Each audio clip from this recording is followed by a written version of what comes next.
Well, good morning, everyone, and welcome to the Orange County School Board's work session, which had been scheduled for today for the purpose of discussing the following school board policies: IJ, instructional materials; IJL, library materials selection and adoption; KEC, challenged materials policy; and IMB, teaching about controversial issues.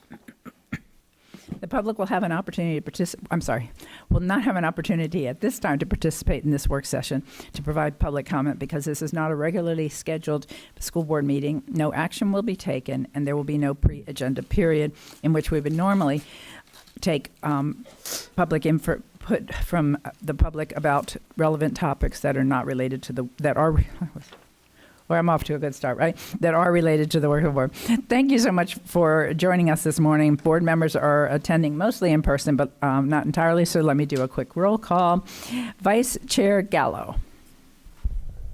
I'm here, Madam Chair. Thank you. And Member Salamanca. Thank you. Member Ferrant. Good morning. Good morning. Member Gould. Happy Tuesday. Member Felder. Good morning. Well, that was not what we expected. I know. Wow. Okay, well, I'm not either, but yet, I mean, top of the day to you or something? I know. Okay. Not a morning person. Not a morning person. So noted. Dr. Castor-Dental. Good morning, Chair. Good morning. Member Byrd. Good morning. And of course, I'm here as well. I want to remind the public that board members will not be engaging in outside electronic or digital communication during the meeting so that we can devote our attention to the matters before us. To my fellow board members and district staff, when speaking, please make sure your microphone is turned on and speak directly into it so our YouTube and Orange TV viewers can hear you clearly.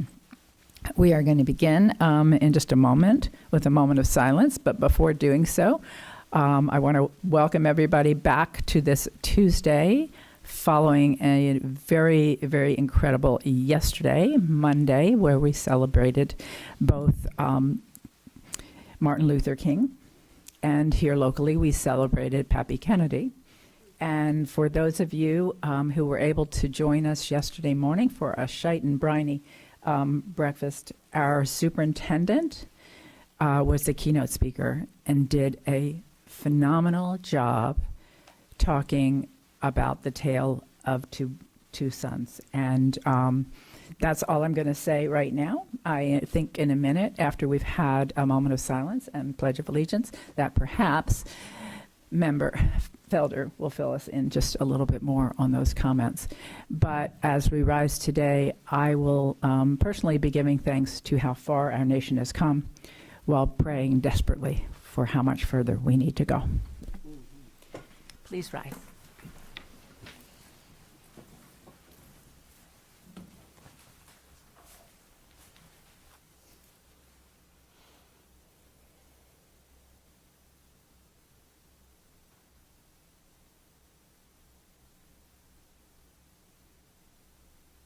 Now for the pledge. I pledge allegiance to the flag of the United States of America and to the republic for which it stands, one nation, under God, indivisible, with liberty and justice for all. Member Felder, I'm calling on you, I know out of the blue, but I did overhear you talking a little bit about our former superintendent and the amazing job. Do you want to elaborate on that a little bit? Because enjoyed spending the time with you. I know Member Castor-Dental was there and some others might have been that I didn't see. You want to explain to the audience while we have just a minute? Yes, just a minute. Good morning. We were all so very proud and happy to see our Superintendent Emeritus, Dr. Barbara Jenkins. And she spoke on a tale of two sons. And as a faithful educator would do, she had Venn diagrams as she was teaching. That's what we do. But what was very interesting to me, and Chair Jacobs mentioned the fact that we've come so far, we have so much further to go. So often we spend all of this time remembering our past and celebrating our ancestors and how well we're doing, but then it stops.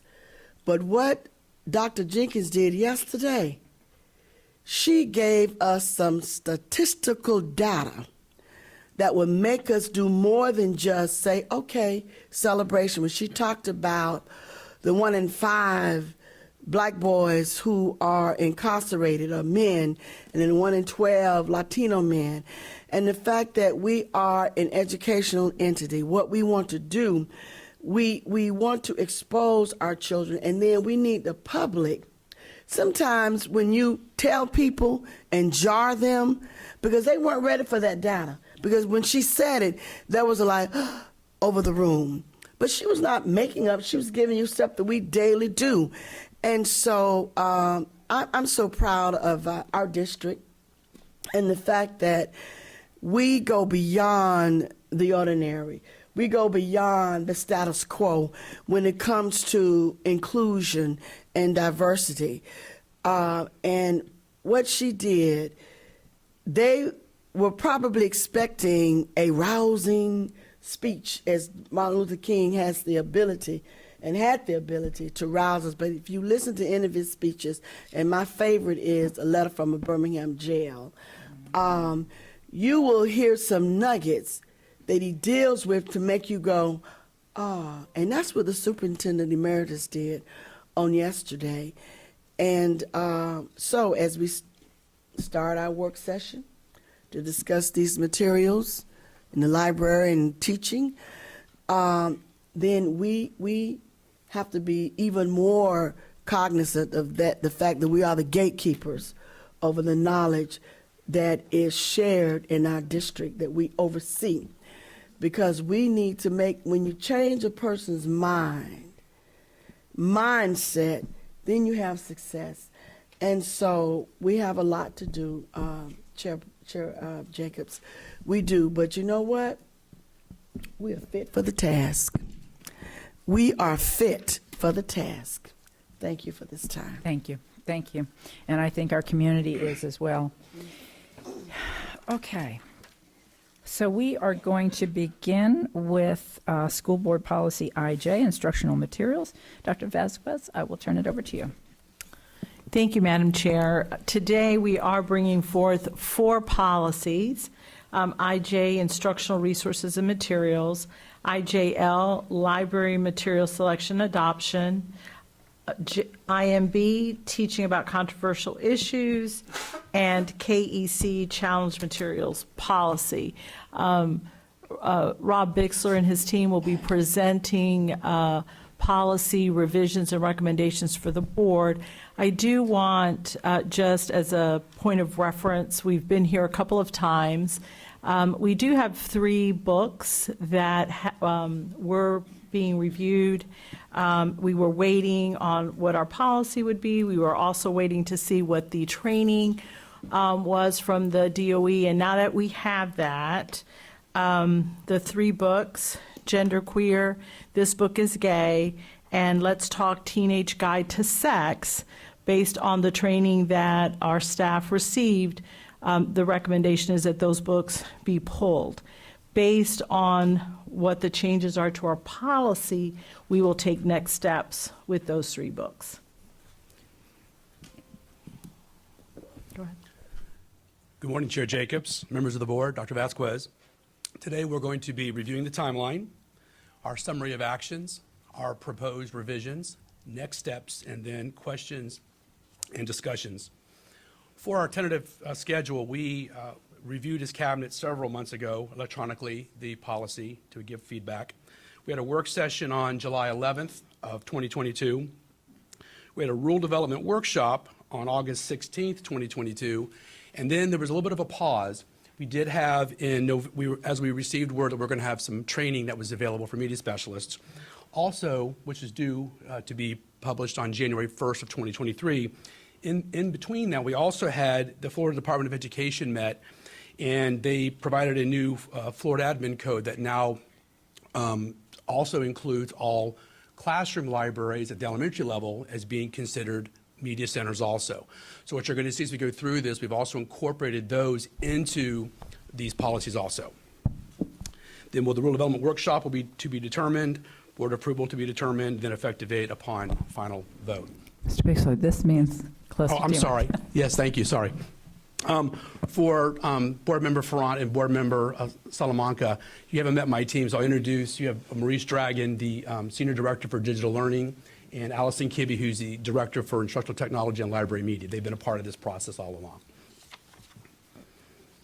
For the board review, we'll be reviewing IJ, Instructional Resources and Materials, IJL, Library Materials Selection and Adoption, IMB, Teaching About Controversial Issues, and KEC, Challenged Materials Policy. And I'll turn it over to Allison to continue. Good morning. We'll get started with instructional resources and materials, which is School Board Policy IJ. This is being revised to include language from recently enacted laws and to clarify the process by which a parent or resident of the county can object to the board's adoption of instructional materials. As far as the actions that we've taken to make revisions, they have been made to the existing policy language to include content formatting and terminology edits that are consistent with the new statutory language. And I will pull those policies up here. They were pulled up. I apologize, we had these all pulled up.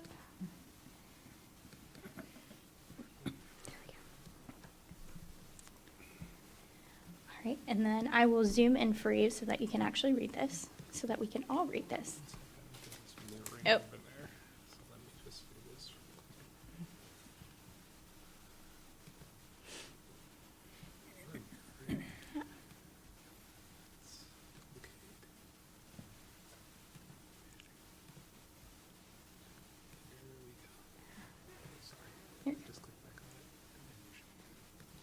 Sorry about that. So this is policy IJ. We are recommending a change to the title of this policy to be instructional materials, program selection, and objections.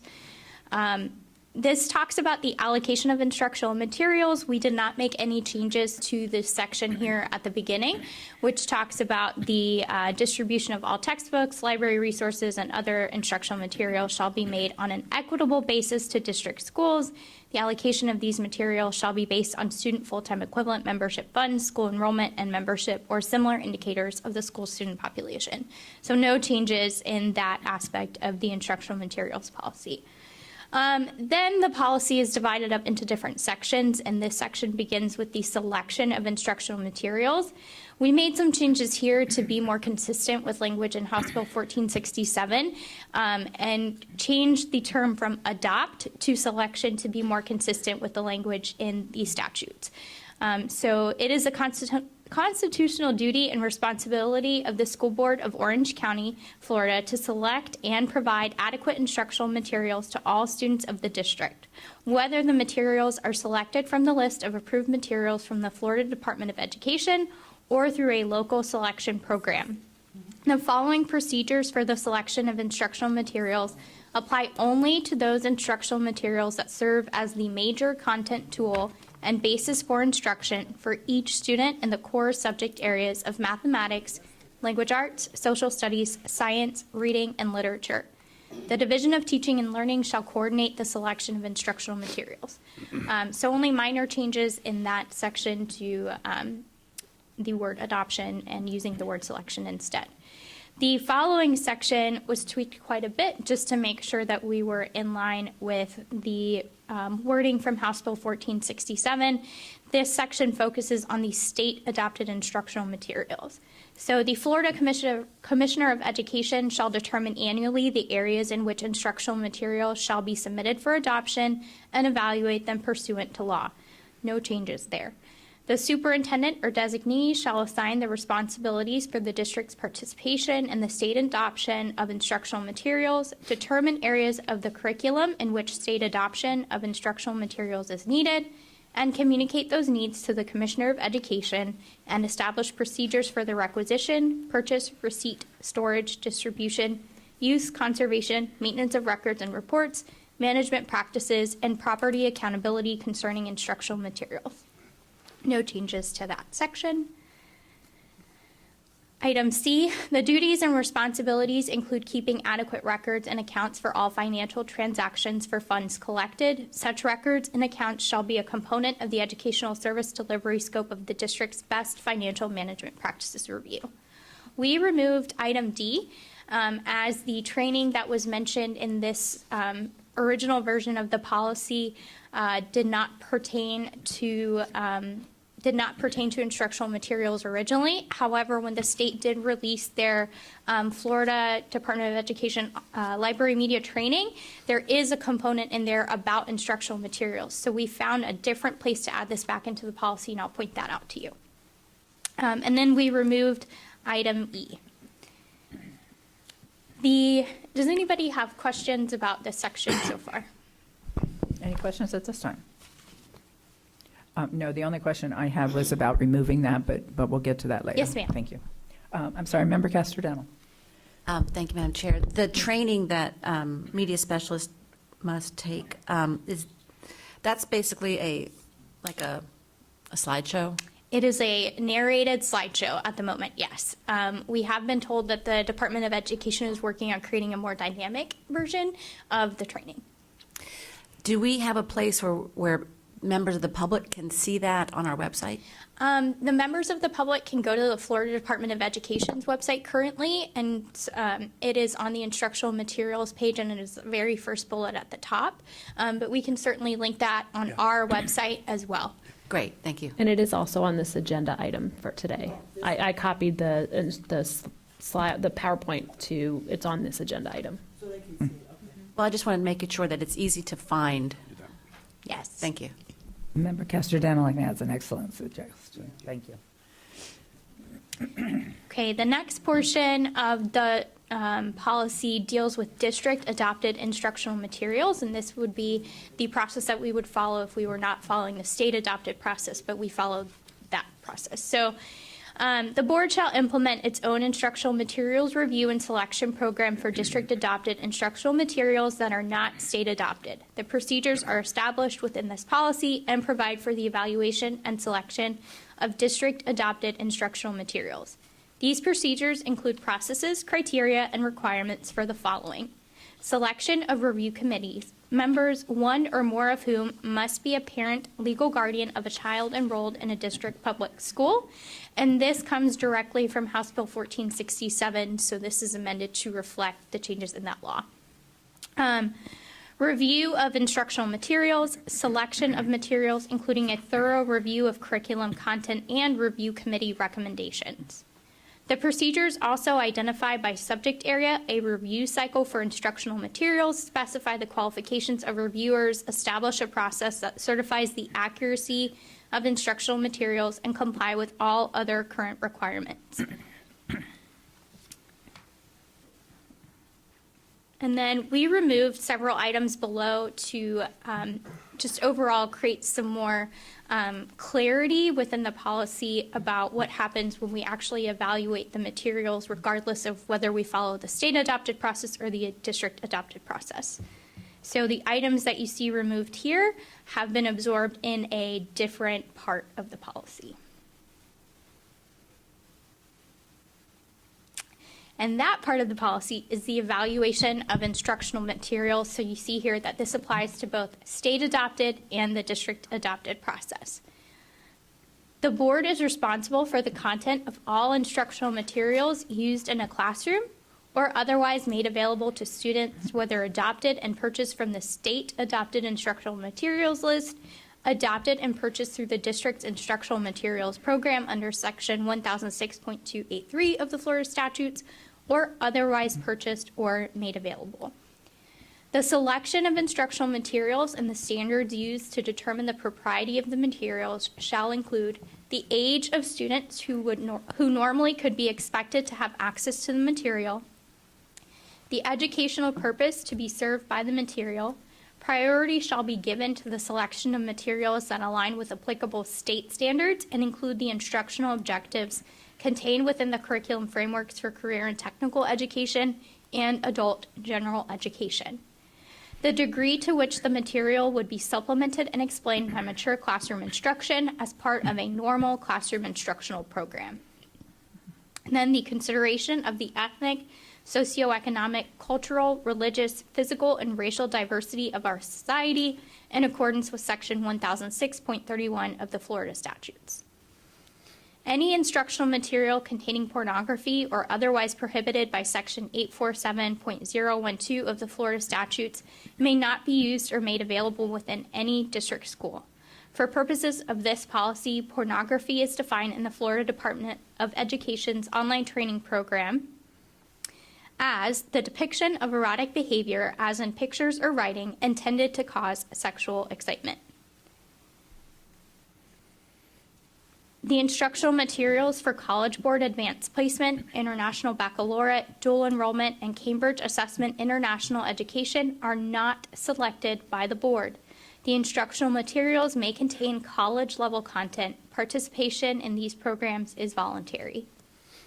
If it is found that an instructional material does not meet the criteria set forth in this policy, or that any other material contains prohibited content, the district shall discontinue the use of the material for any grade level or age group for which such use is inappropriate or unsuitable.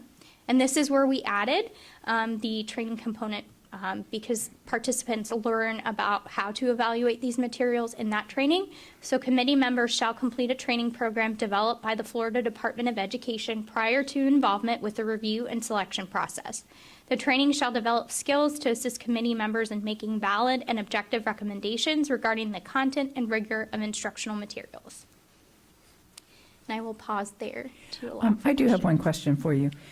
On number 3, I don't know if you call it the preamble, the first part of number 3, the board is responsible for the content of all instructional materials used in the classroom or otherwise made available to students, whether adopted or purchased from the state adopted instructional materials list, adopted and purchased through the district's instructional materials program under section the Florida statutes, or otherwise purchased or made available. I know this section is for instructional materials, but the language, that last part, or otherwise purchased or made available, I am trying to understand if that also would pertain to classroom material, classroom library material that would be made available, but not necessarily considered instructional. From a legal standpoint, if somebody can interpret that for me. Please, Mr. Pomeraney. Madam Chair, what that preamble is a direct reproduction of 1006.28. That comes directly from statute, including the or otherwise purchased or made available. That is designed and intended, I think, to say if it's available for a child to use in the classroom, these standards would apply to it. So, Mr. Pomeraney, I went to 1006.283, and I will admit by this time it was getting a little late in the evening, but I didn't find this language. And you just mentioned 1006.28. Is it definitely 283? And can you give me the subsection Yeah, under that? it's 1006.28, sub 2A1, and most certainly it does cite in that language 1006.283. It is a direct reproduction of the statute. Oh, I'm so confused. So I will find this language in 1006.28 and Yes, subsection 2A1, not 1006.283. yes. But this language then points to, okay, I thank you. I was thinking I was going to find this language in 1006.283. So how would you interpret this language? And my concern with this is the board, there's a lot of times, or enough times, when the board is responsible for things that it doesn't actually have the authority over. So my concern was if that included classroom material, that the board may not have any idea of what's in each classroom, being responsible for it, means that we would have to put in a whole new system to monitor it. So does that refer to all purchased or otherwise available material, or does this strictly refer to instructional material? The language is very broad, and I think your responsibility would come in the form of if you were made aware of it. You certainly, as a board, are not going to be reviewing under this policy all of the classroom materials used in all of our 200 some odd schools. But if you become aware of a material that is in conflict with the requirements of the statute, i.e. it contains pornography or materials harmful to minors, is obscene, it's not age appropriate, then you would be responsible to ensure that that material is not on the shelf or otherwise made available to students. I like that answer because it's more reasonable. I do get a little concerned about someone else's interpretation of us being responsible for anything that is in a classroom with no ability under our current processes of knowing what's in the classroom. So I just want to leave that standing concern on the table. Member Ferrand. Madam Chair, can I just add one thing? Yes, of course, Mr. Palmerini, please. So under our current process with what we have to do, at least with let me try that again in English, classroom libraries at the elementary level, this may be changing. We do have to list those on our website. So there is some level of, overseeing that we're going to be able to. Certainly Rob and Allison and Maurice are going to have that ability. When they see those lists, they'll say, oh, this book may not be age appropriate, and we could deal with it that way. But most certainly, you all are going to be relying on your staff. You all can't oversee 200 or 120 individual elementary schools unless and until you become aware of a material. If somebody raises a concern to you all and then you fail to act on it, then I could see the board being held as not being responsible for overseeing it at that point. But we also have district staff that will overlook some of these things, especially in elementary school, since we're going to have a list of those materials. Let's use the term oversee instead of overlook. Mr. Palmerini, thank you. I'm sorry if I didn't speak correctly. It's early for me too. I just thought overlook could be interpreted two ways. Thank you very much for clarifying that. So I think then, and maybe this is covered and I don't remember seeing it, Superintendent Vasquez, I think it will be important for there to be a process by which there is oversight of what's happening in the classroom reading materials, because we've said that their staff will have access to that, but I don't see how they're going to be proactively looking at that. It sounds more like we're going to be reactionary, and I would personally prefer that there is a process by which those documents, if not approved before they go into the classrooms, that at least there be a process by which they're reviewed by our staff.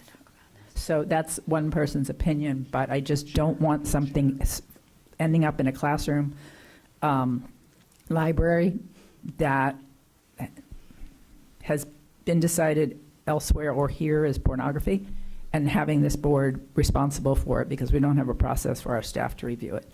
Please. So the House Bill 1467 requires a lot of transparency, including school or grade level reading lists, which are published on each school's media center website. And that would include any instructional materials that schools purchase, which could be the otherwise purchased or made available resources that are referred to here in this policy. It also requires classroom library lists be posted on the website, and that was something that was established during the Florida Department of Education's rule development that was published on November 22nd.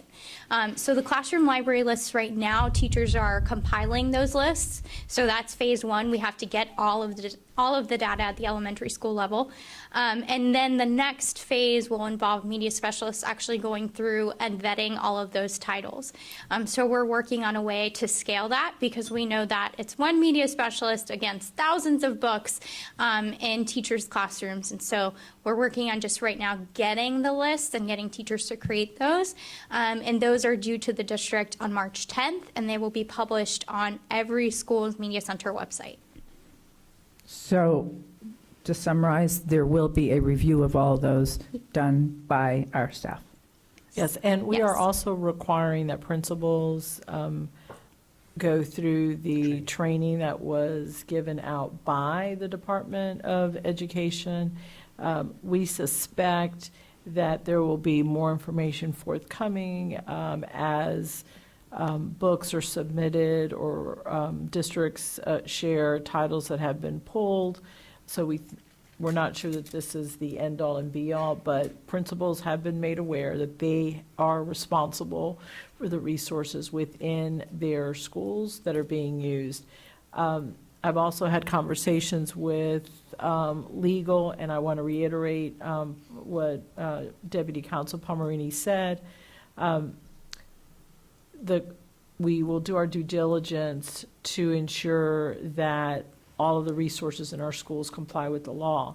But if something, for some reason, gets in, it is our responsibility how we react or how we act upon that information, which is what was shared with us when we were at FADS from Commissioner Diaz at that time, is once you receive information that there is an issue, how is the district responding to that and acting upon that information?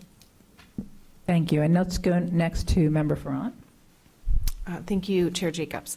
I think, too, just my own 2 cents on that, I feel like it's that little part that you were questioning. I think it's more about us being just holding others accountable and, making sure that everyone is doing what they're supposed to be doing, not micromanaging, of course.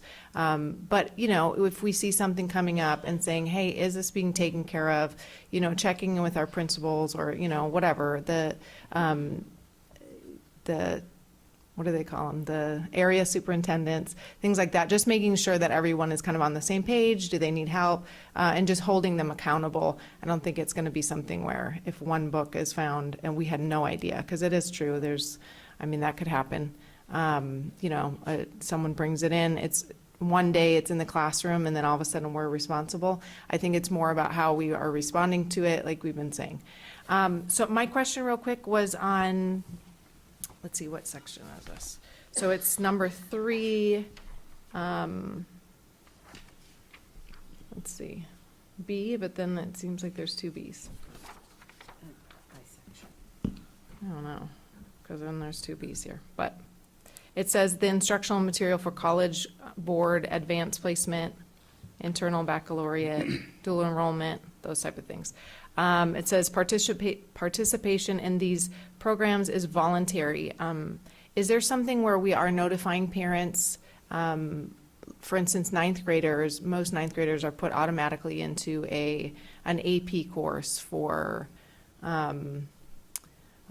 human geography. Mm-hmm. And, if that's something that, like, as a 9th, brand new, I've got 5 kids, so my first one, I had no idea that those were optional.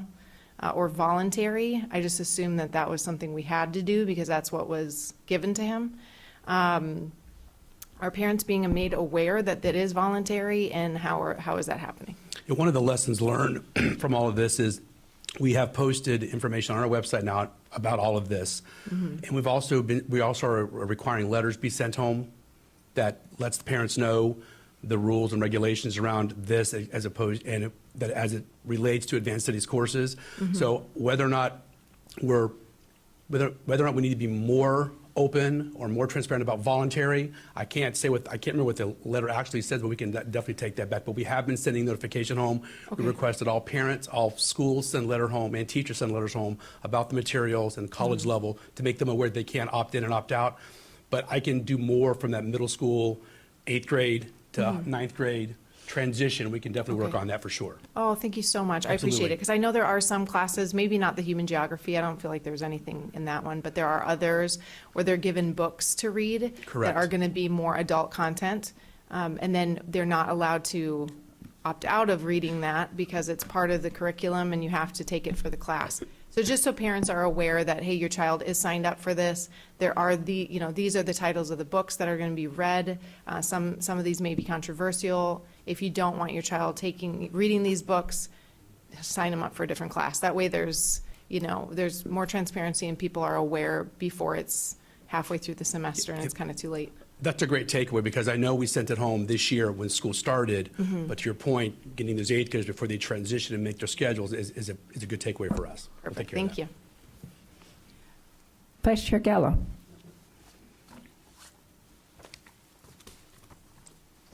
Thank you, Madam Chair. I have just a few questions. On page 2, this is actually a comment more than a question, but it talks about the BI, where it says one or more of whom must be a parent or legal guardian of a child enrolled in the district public school. I know our intent is to make sure that it is a parent within that school, but I just want to make sure that when we choose people to sit on this committee, that it's an actual parent and not a teacher who has a child in school or a district employee that has a child in school, that it's really a parent that attends the school that is not an OCPS employee that's chosen to be on this committee, because I think that's our intent, is it not? Yes, it is. Yes. Okay, so I don't know if we need to put something in writing on that, but I just want to make sure that, because there's a lot of committees that will be going over between this policy and the next policy where we are choosing parent legal guardians. And so I think it's just important that we're very clear that we mean a parent with a child enrolled in that school, and even a parent from that community. It should be a parent that, as we challenge books, that's from that community that should be on that committee. So I just wanted to make that point. And then I wanted to jump down to 4A, page 4A. It talks about, and I just need a clarification on this. It says, which one is it? It's the third one.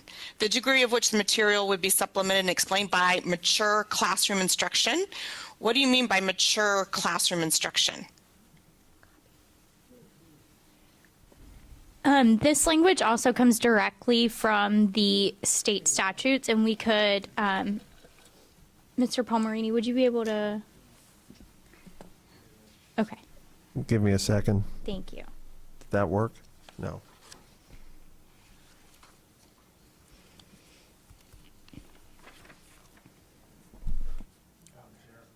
Yes, Mr. I'll have to Palmerini. look for it, and I'll get back to you as soon as I find it. But Okay. yeah, it's in one of those 100628s. Okay, can we come back to you, Member Gallo, on that? Yes, I do have 2 other questions, though. Go ahead. On page 5, on 4, it talks about, I guess, when the district is choosing any type of curriculum that is different from the state adopted curriculum, it says that factual American history. So does that just apply to the district chosen material, or would that be to the state adopted material as well? That applies to the state adopted material as well.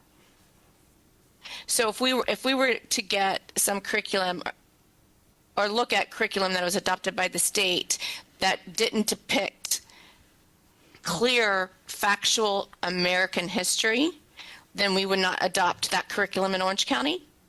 That is correct. And that would be part of the public comment piece as well, Member Gallo. Okay. Thank you. And then I wrote down D, and I'm not certain. Oh, in D on the same page, it says, it is found that instructional material does not meet the criteria set forth in this policy, or that any material contains prohibited content, the district shall discontinue the use of the material. So I have 2 questions. If we're going through a class and the committee is choosing it, how would such material get adopted in instruction material, number 1? And 2, who's going to deem that material as prohibited content? Is it going to be based on what we've already established, like the pornography that definition, like what will that be based off, that prohibited comment? How do we define prohibited content, excuse me? This language is also directly from House Bill 1467. Mr. Palmerini, would you be able to help us talk about the accountability portion of Member Gallo's question? I was actually looking up the statute that she wanted, 1006-34 2B3 for the record. So if she could repeat the question, I'm sorry. Sure. So my question is if they're going through a class, there should be no inappropriate material adopted if everybody's going through a class, so that they're very clear on what can and can't be adopted, number one. Number two, if it does get adopted, how are we defining prohibited content within the material? Who's making that determination, whether it's prohibited content, it's grade level appropriate, like how's that defined and who's making that determination? And Member Gallo, because you can't hear, your 5 minutes are up. We're going to take an answer, and then, of course, we will circle back through. Okay? So we'll take an answer on this, and if Mr. Palmerini can give us an answer on the other one, he can. And I actually have a follow-up question on one of your points to make sure that we're all clear. For the new board members in particular, this time is really important, because this is our chance to make suggestions before anything gets advertised, goes out to the public.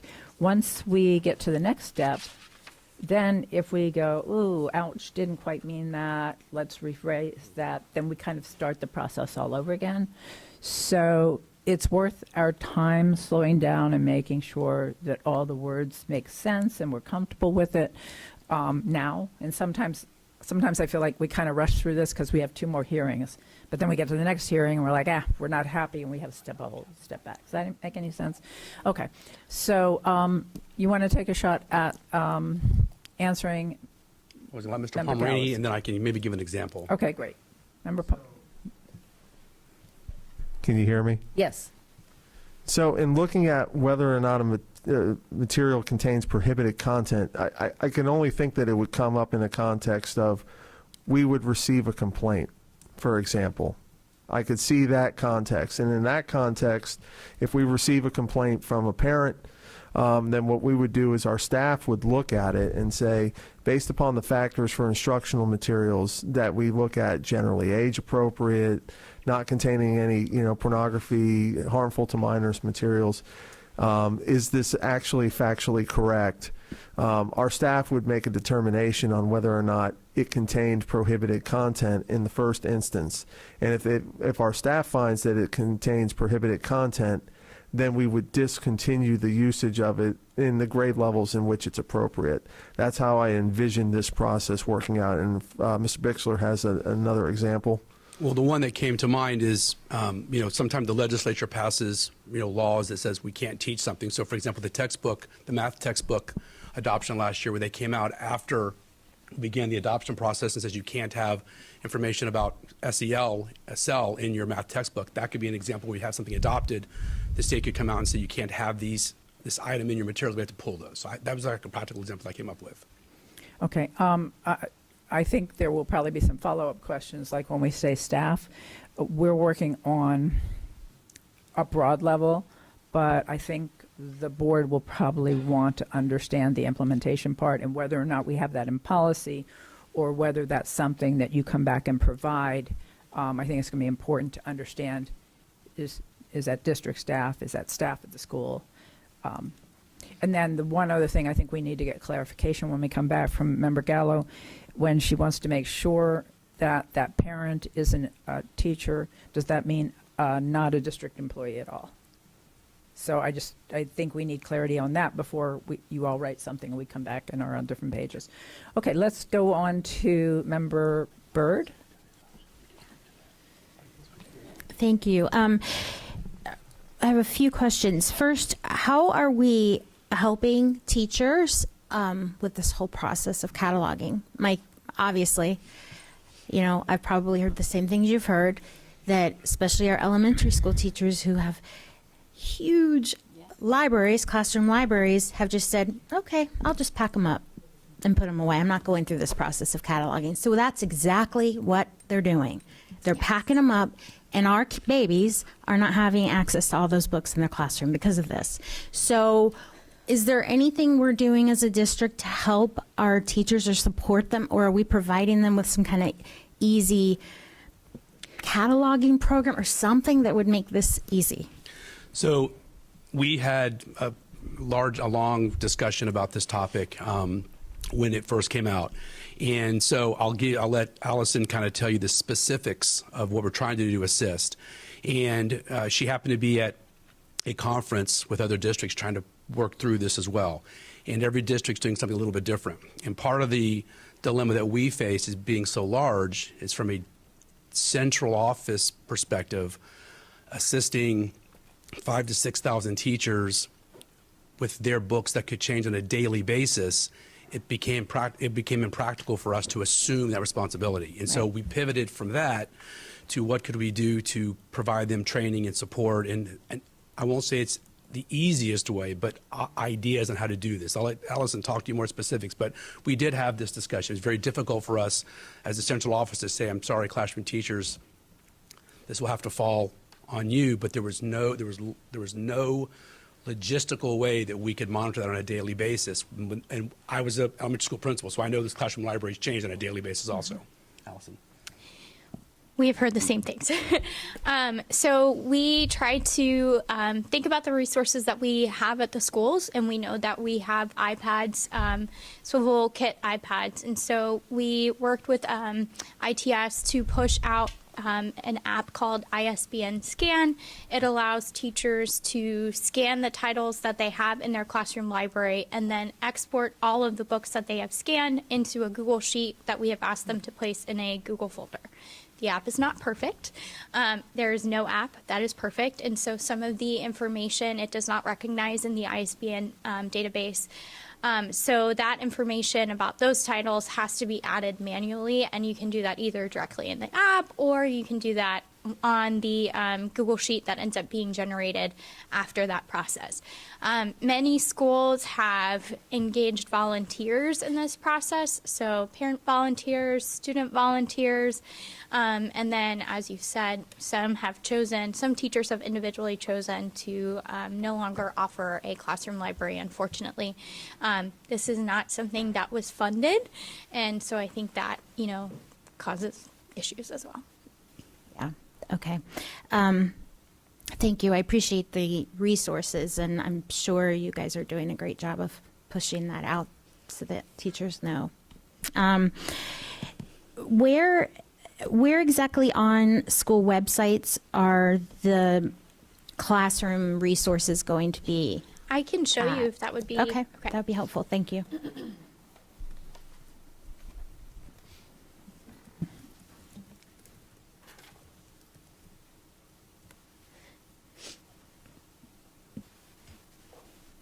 All right, so this is the Aloma Elementary School website, and I'm not picking on them. They're just first in the alphabet, so this is my example website. So the law required, House Bill 1467 required several things to be included on Media Center websites or on school websites, and so we put most of those things on the Media Center website. We worked with the web services team here to have a standardized template so that every school website is the same.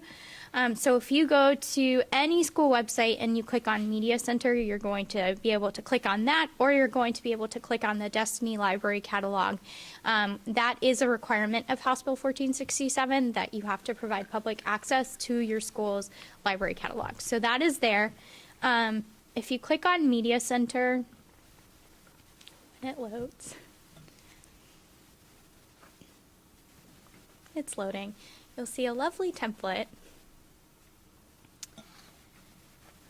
You'll see a brief introduction to the Media Center and the purpose of our Library Media Center programs. You'll see the information for the Media Center staff, and then you will see the collection development procedures. Those collection development procedures have to be posted in accordance with the law, and this will eventually link to the new and revised version of School Board Policy IJL.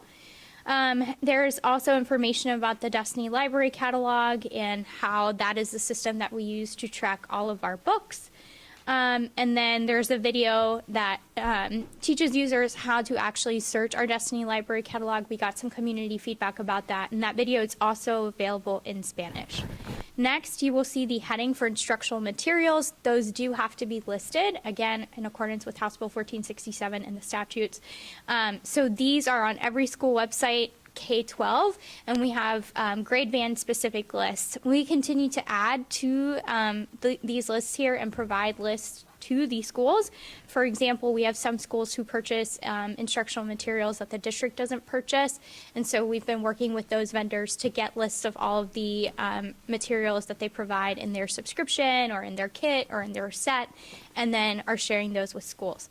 Next, you will see the school and grade level reading lists, and this is where schools are responsible for adding their own grade level reading lists. This school in particular has not yet had the opportunity to do that, and then we are again working with web services to roll out kind of the next component for classroom library lists. So you're going to see a heading down here that will say classroom library lists, and that will link to a Google Drive folder that will have all of the lists that are available from that school. Thank you. Okay, thank you. I'm sure we'll be back in. circling back around. Thank you. Member Felder. Thank you, Chair Jacobs. I just have a couple of things may have to come back to me too. Listening, my concern is the check and balance of this system, and that nothing will fall in the cracks, and some of the discouragement teachers, aggravation the teachers are going to experience when they're trying to illuminate the minds of students to get them to develop expert cognitive thinking, because you have to have two views to be able to come up with what you think is right based on your frame of reference that you're drawing from. So I really have some concerns about that. One of the ones if you go to page 5, and it's going to be 3, my glasses don't fail me, 3-4. The consideration of the ethnic, socioeconomic, cultural, religious, physical, and racial diversity of our society in accordance with section 1006.31. And the explanation to the side says, include only instructional materials that accurately portray the ethnic, socioeconomic, cultural, religious, physical, and racial diversity of our society. With so much controversy, how can one determine that it's accurate? I think that I have the potential to determine whether it's accurate because, more than one person has written a book about it, at least. But I'm just concerned that this whole thing of people can argue whether or not it's accurate.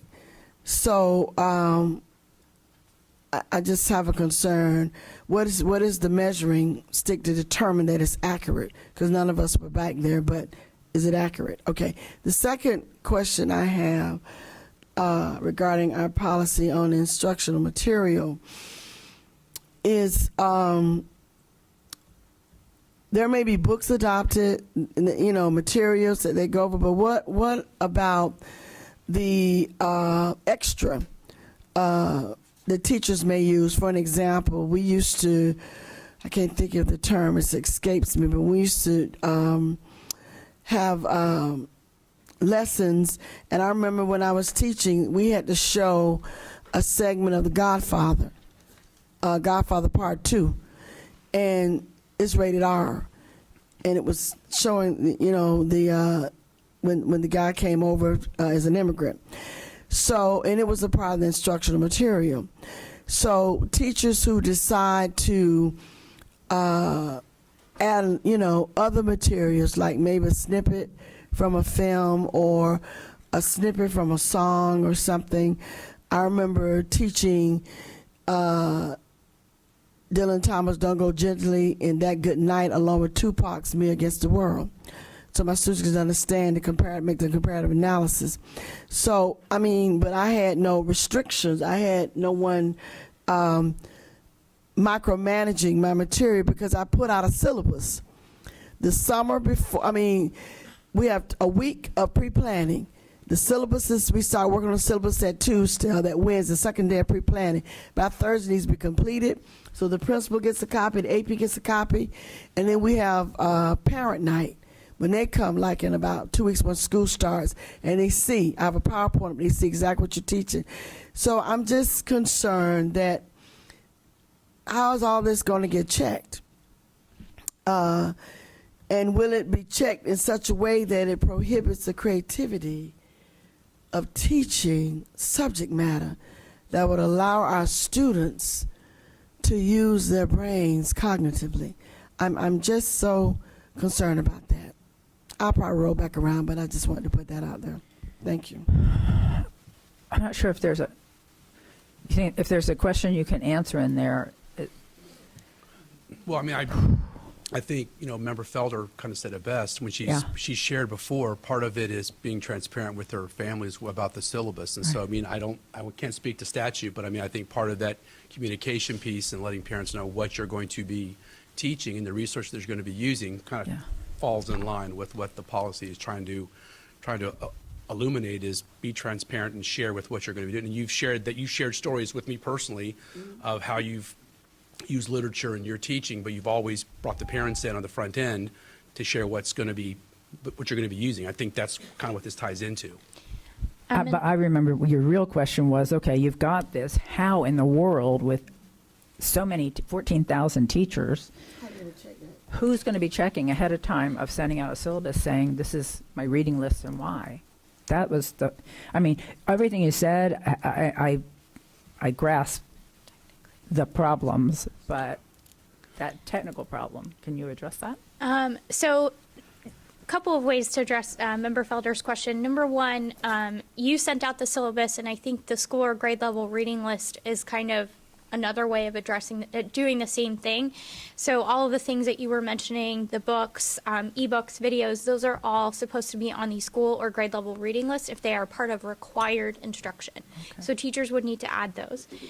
Secondly, House Bill 1467 asks that a certified media specialist who has completed the Florida Department's online library media training be involved in the selection of resources on school or grade level reading lists and classroom library lists. Okay.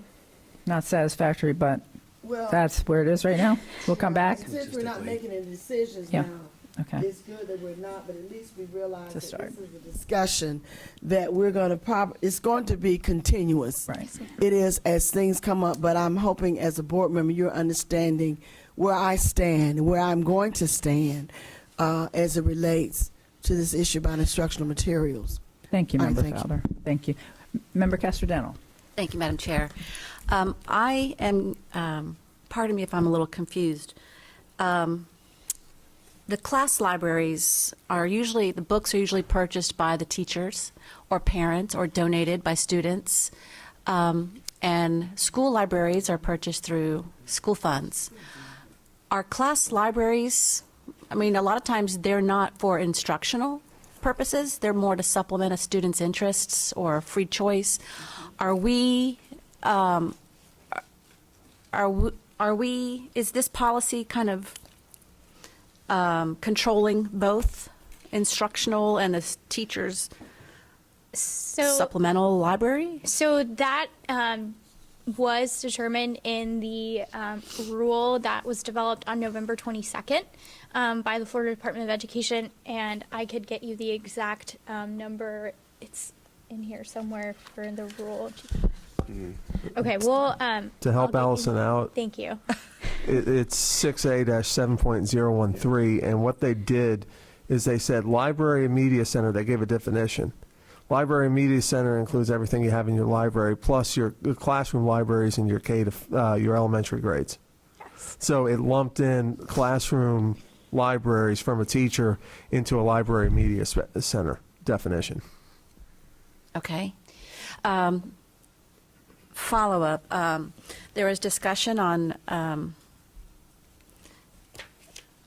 whether a book or material is inappropriate or there was an objection in someone's library, but isn't that term determined by a parent lodging a complaint and going through that whole school literacy review? That is correct. So if there is a concern regarding anything in even a classroom library book, the parent would need to follow the request for reconsideration process. That is part of School Board Policy IJL, and the classroom library lists aren't necessarily, I don't believe they're directly mentioned in IJL, but we do define what a media center is in IJL, and we do refer to elementary sites specifically. Okay, so we can go forward and trust our teachers and media specialists to put books on the shelves with the guidance that the state has given us. And if they follow that guidance, they shouldn't worry unless there is a challenge brought to them. Correct. Or the school, is that right? That is correct. Okay, are we doing anything to encourage teachers to keep their books in their classroom for their students? Those who have said, this is just too much, this is so much micromanaging, so much nonsense, so much extra work, I can't do this. Are we doing anything to help them? I think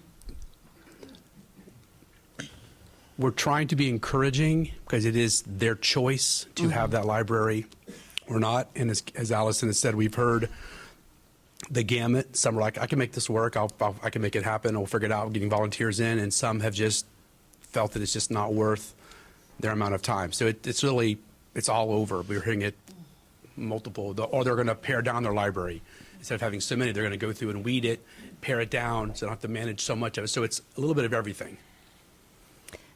And then do the elementary teachers also, since they're responsible for the same level of knowledge about the books, do they also go through the media specialist training? Or they're not required to, but should they be offered it to avoid being caught up in this? Yeah, we could make it available for sure. I mean, it's not required, but we could make it available.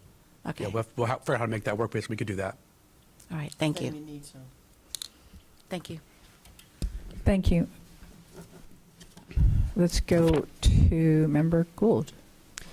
So I'm actually following up on some things that Member Castor-Dental was saying, but a point I'd like to make is this is a new rule that dramatically changes our operations and our relationships with our parents, all parents, not just some parents. So it is evolution and needs to be evolution, and we need to continue that two-way feedback, certainly to the DOE and to the state. So when my children went through the Apex program at Olympia, we had an orientation and the curriculum was reviewed there, and we were told that they would be getting college level courses, and the syllabuses were shared. So I think that's already been in practice in our district across the board. I mean, we were not unique. I had friends in Dr. Phillips and West Orange and Evans. They were all saying that they went through that same thing. So I don't want people to think this is new. We've been doing that and sharing that information all along the way. This is just a broader use of sharing. My question, which does follow up Member Castor-Dental, is what about the families who want access to books that are not representing their children in school, or some of the history that is not covered in our textbooks that would be in those classroom and media centers, whether it's a child that's disabled, LGBTQ, highlighting, African Americans who fought and were spies in the American Revolution, whatever that might be. How do they get access to the materials they want for their children, and what is that process, and how clearly can we communicate, and is there anything in the statute that stops us? So those are my questions. Okay. So part of this, Ms. Gould, is before part of this transparency in regards to purchasing books for the media center, the school library, is the ability to share titles that you're going to be purchasing before you actually purchase them. So to me, thinking practically, is these, however a school decides to do it through a PTA showing or a SAC meeting to show the titles that are up for purchase before it's purchased would be a perfect opportunity for members of the community to say, hey, I don't see these titles represented in my library. Could we also purchase these? And I think that's part of this process that's still evolving. I love your term, it's still evolving. But as we get into the end of the school year, the March, the Aprils, the Mays, when the budgets become available, before schools can purchase, they've got to share what they're going to be purchasing to their community. So to me, that is a prime, and we can help with that communication. That part of that is also gathering, here's our media materials that are posted on the website. I don't see titles that represent X, Y, and Z. Could you look at these? I think it's a great way to do that. So follow up, please. Okay, I love that. What if it is something that we've chosen to take out and we wouldn't necessarily supply it to them? Can we supply them with a resource on where to get a book to bring into their home on that topic? And we've had a couple, and we've heard from various members of the community who are absolutely opposed to having access to that book for their children, and others who vehemently want it because it helped their child through a very difficult stage in their life. So we have a mental health issue too to address here, and while I understand what we'll be able to likely have available within the school, I don't want to take the resources away from the families that feel they need them in the best interest of their family. John, you want to? So it's weird when you look at the case law when it comes to this. It talks about, just because it's not available in the school doesn't mean that a parent can't choose to buy that for their own child. It doesn't necessarily say that here's a list of resources there where you can find this book or that book. At that point, this is the case law. Generally, if we can't have it on our shelves, it's up to the parents to go ahead and find that resource on their own without necessarily our help. I don't think that the statute addresses this one way or the other. Okay, so before I run out of time, I want to quickly follow up on that. We know that 70% of our community is on free and reduced lunch. They don't have books in their houses. So, and they can't afford the $10 or $20 or $30 for the book. So is there a way for those parents seeking those kinds of things to have at least a resource list available to them, whether it's used books, I don't know what it is, but where are all those books going? Where's the repository of those? Maybe they can go there for them. So just a thought in trying to meet everybody's needs in our community. Well, let me call on the superintendent, but I have a question for the superintendent. Don't we provide library cards to all of our students? Well, that's what I was going to say. Every one of our students have online access to the Orange County Public Library. They have the cards, so they're still able to check them out electronically through that avenue. So that's what I was going to say. And the library does provide free of charge mailing them to the house. So I think that is something that might be helpful for us. Lifting that resource would be great. Exactly. I think part of our messaging needs to include how you would get access to books that are important to your student and you're not finding. And each of our schools through the Orange County Library System is assigned a liaison. So media specialists or anybody who is school-based can reach out to their Orange County Library System liaison. They're a great partner to our school district. Every fall we do a library card sign-up drive. So students have the opportunity to sign up for library cards, which allows books to be delivered to homes for free. And then that just expands the potential beyond the virtual library card agreement that we have now. So as Dr. Vasquez said, students can check things out electronically through those resources if we don't have them. And then if you have a physical library card, you can go to any library location, or you can request a physical copy of a book online. Okay, back to me. One problem that is going to be overarching in my comments throughout this is going to be about process. And I know a lot of times process isn't dictated in statute, sometimes, or in policy, sometimes it is, and there's a lot of process in this. But I struggle with decisions being made at a school level or even at a classroom level, decisions that, especially on the definition of pornography or harmful to children, and having different decisions coming down from different schools. And Dr. Vasquez and I have talked about this, and I think I've publicly shared this. So you'll just hear a lot more as we go through this about how important I think process is to reducing the chance of error if we have a clear delineated process. On the issue of AP and baccalaureate classes, I understand what's been sent out. These letters have been sent out. What I'm hearing is that there may be adult content or controversial issues.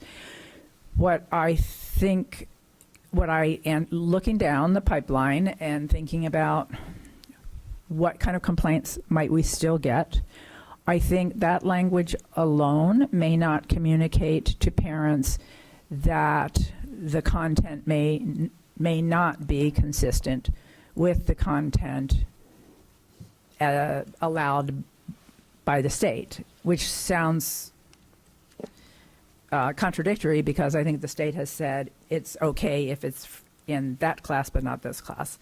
But I do think we need to be a little bit more explicit than controversial or adult language, because there are people out there in our community that are very concerned about pornography and are more focused on it, and I just don't want confusion after the fact that their child's been in this class. They knew they had an option, but they saw controversial and weren't worried.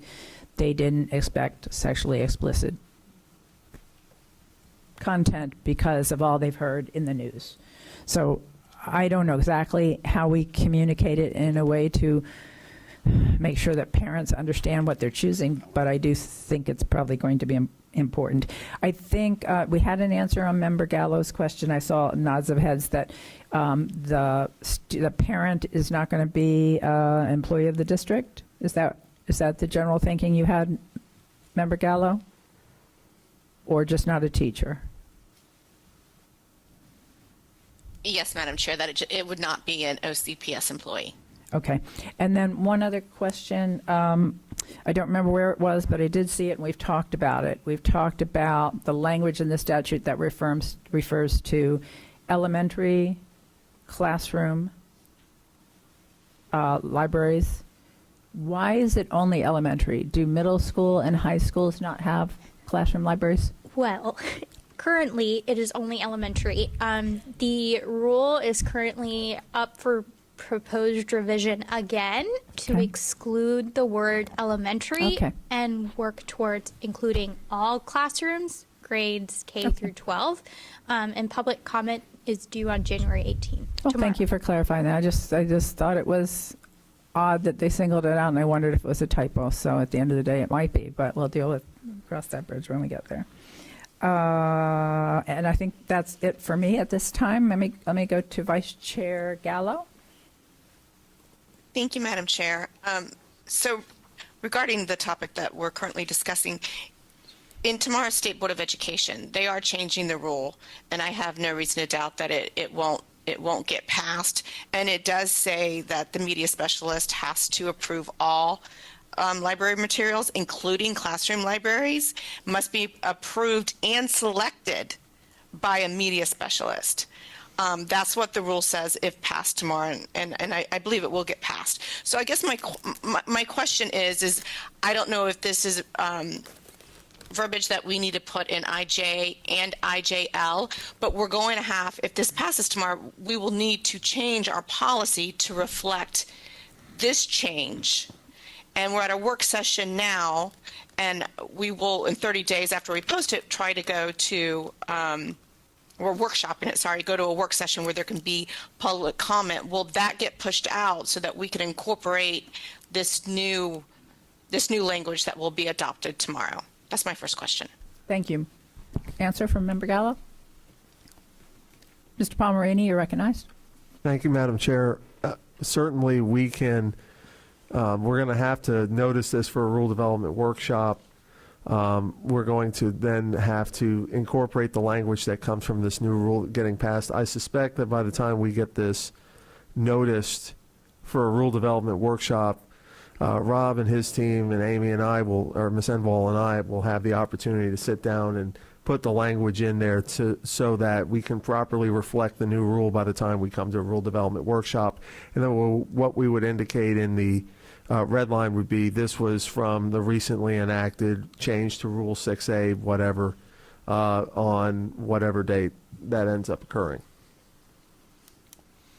Thank you, Mr. Palmerini. Vice Chair, you're recognized.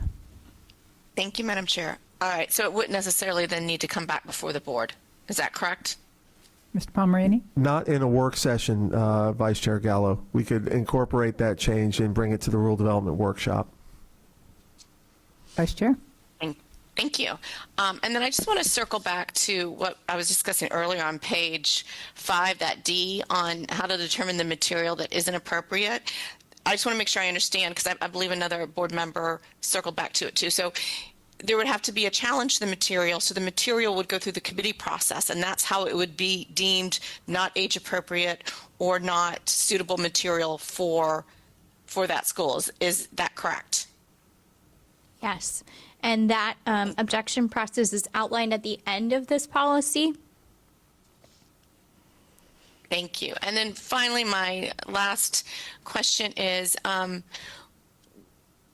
with our teachers being nervous about their classroom libraries, with the need now for media specialists not only to approve all library content in a classroom, there will be teachers, as was mentioned, that will probably back off, not have as robust of a library or no library at all.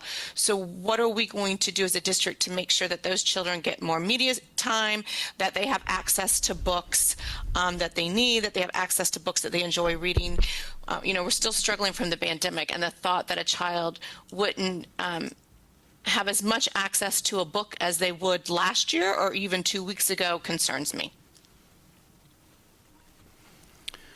Ms. Gallo, that's a great question. I think as we move forward, part of it will be monitoring how many of feedback from our principals and our classroom teachers as to those who are choosing not to offer a classroom library. I know that Allison and her team have been hosting training sessions for media specialists, trying to show them the easiest way possible to accomplish this. So hopefully over time, and we understand more of what the expectations are, and we can show, and maybe colleagues can show that it's a doable process, that we'll have more and more teachers join in.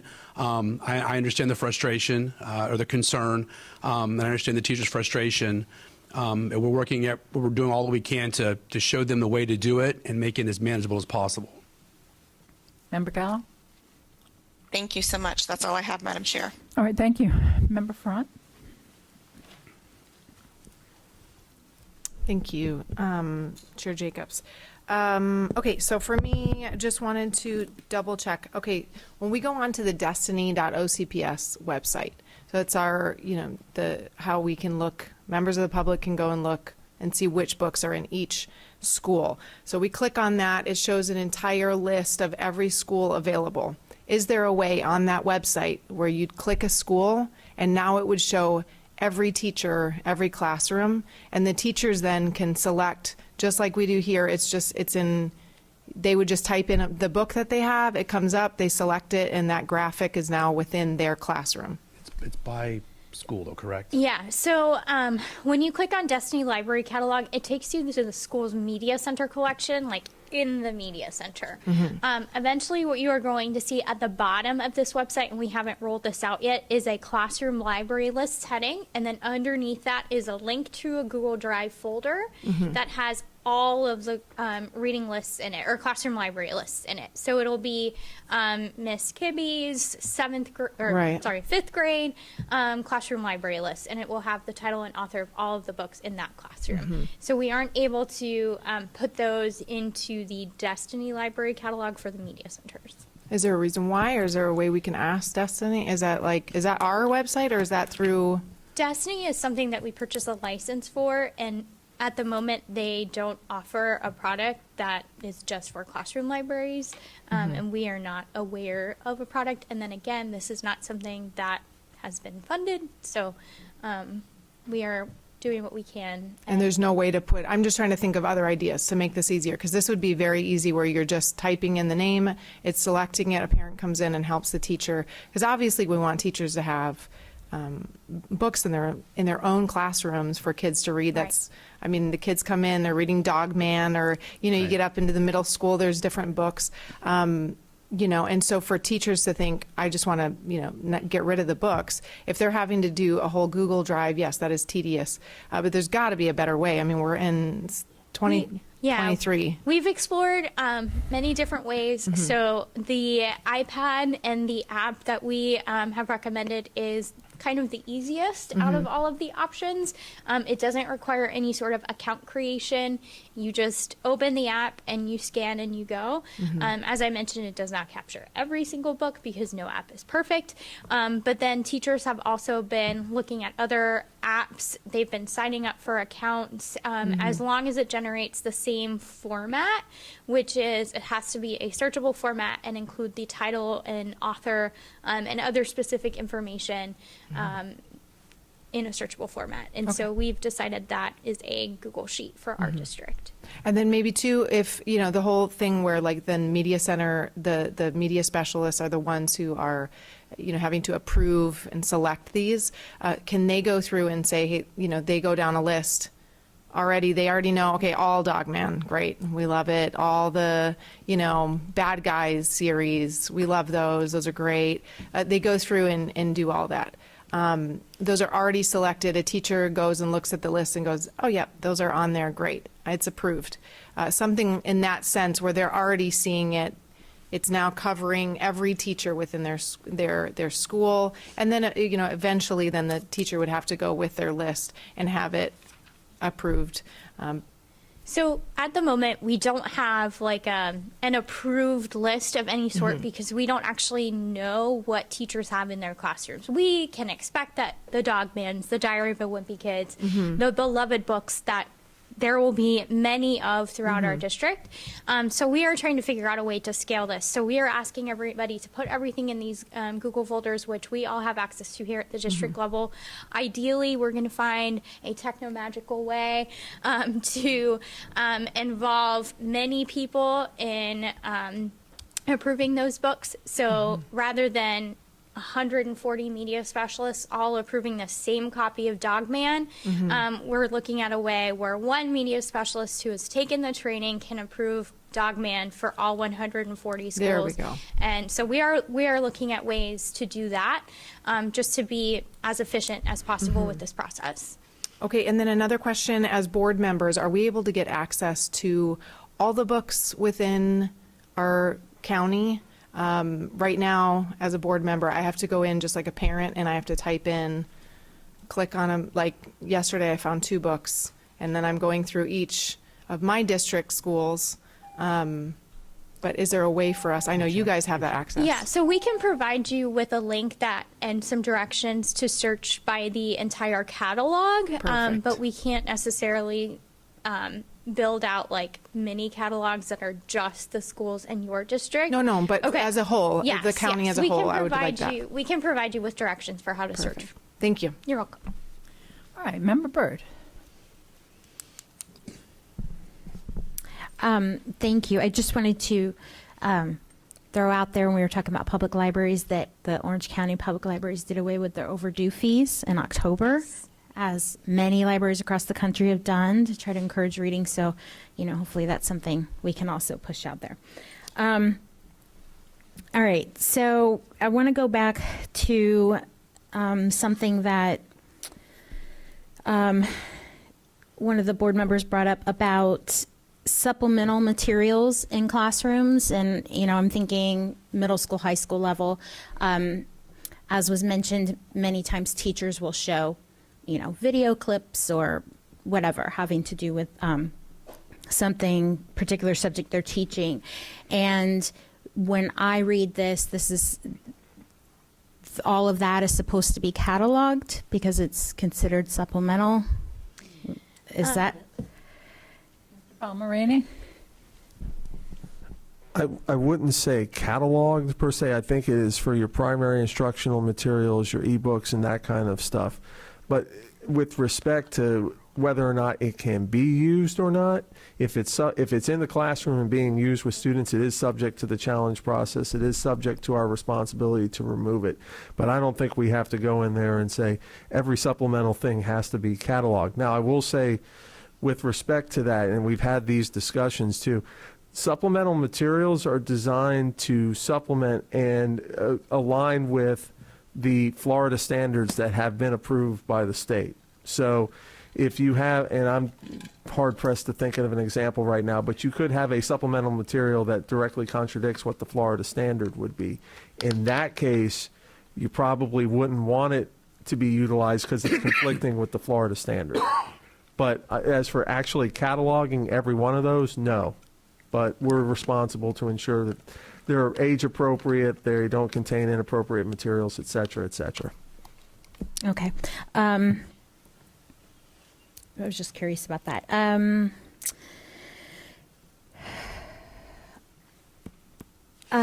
Since there's a possibility that the rule will be changed tomorrow, and our ever expanding role of our media specialists will be even more probably after tomorrow.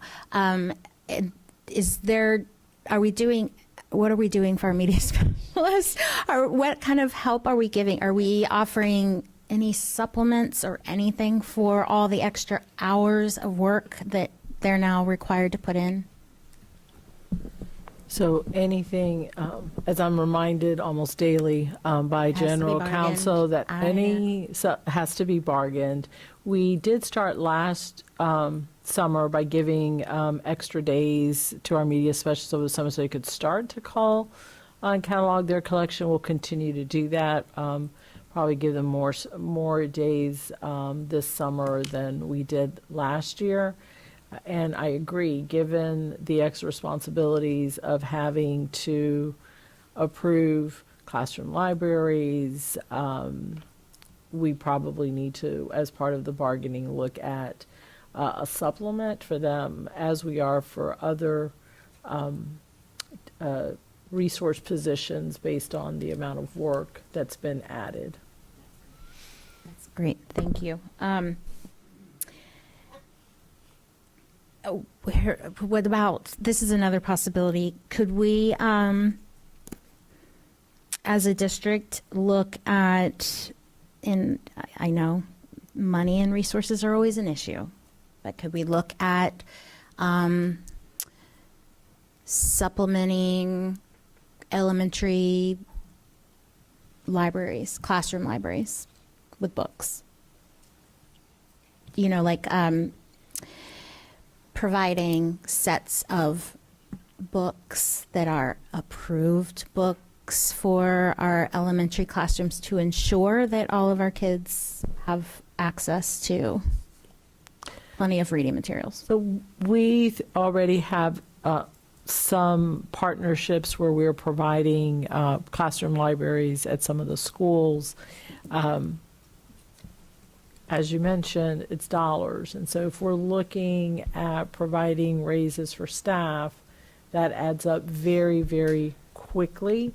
I do think that once we have an initial review of the books, once we know what's in our media specialists, that in our media centers, that's going to help our classroom teachers to say, as another board member pointed out, all of these books are fine. They're going to be part of our classroom library. So I think not to say that this isn't additional work, because it most certainly is, but I think once we go through that first initial cycle and we're able to fine tune our process, which I believe we can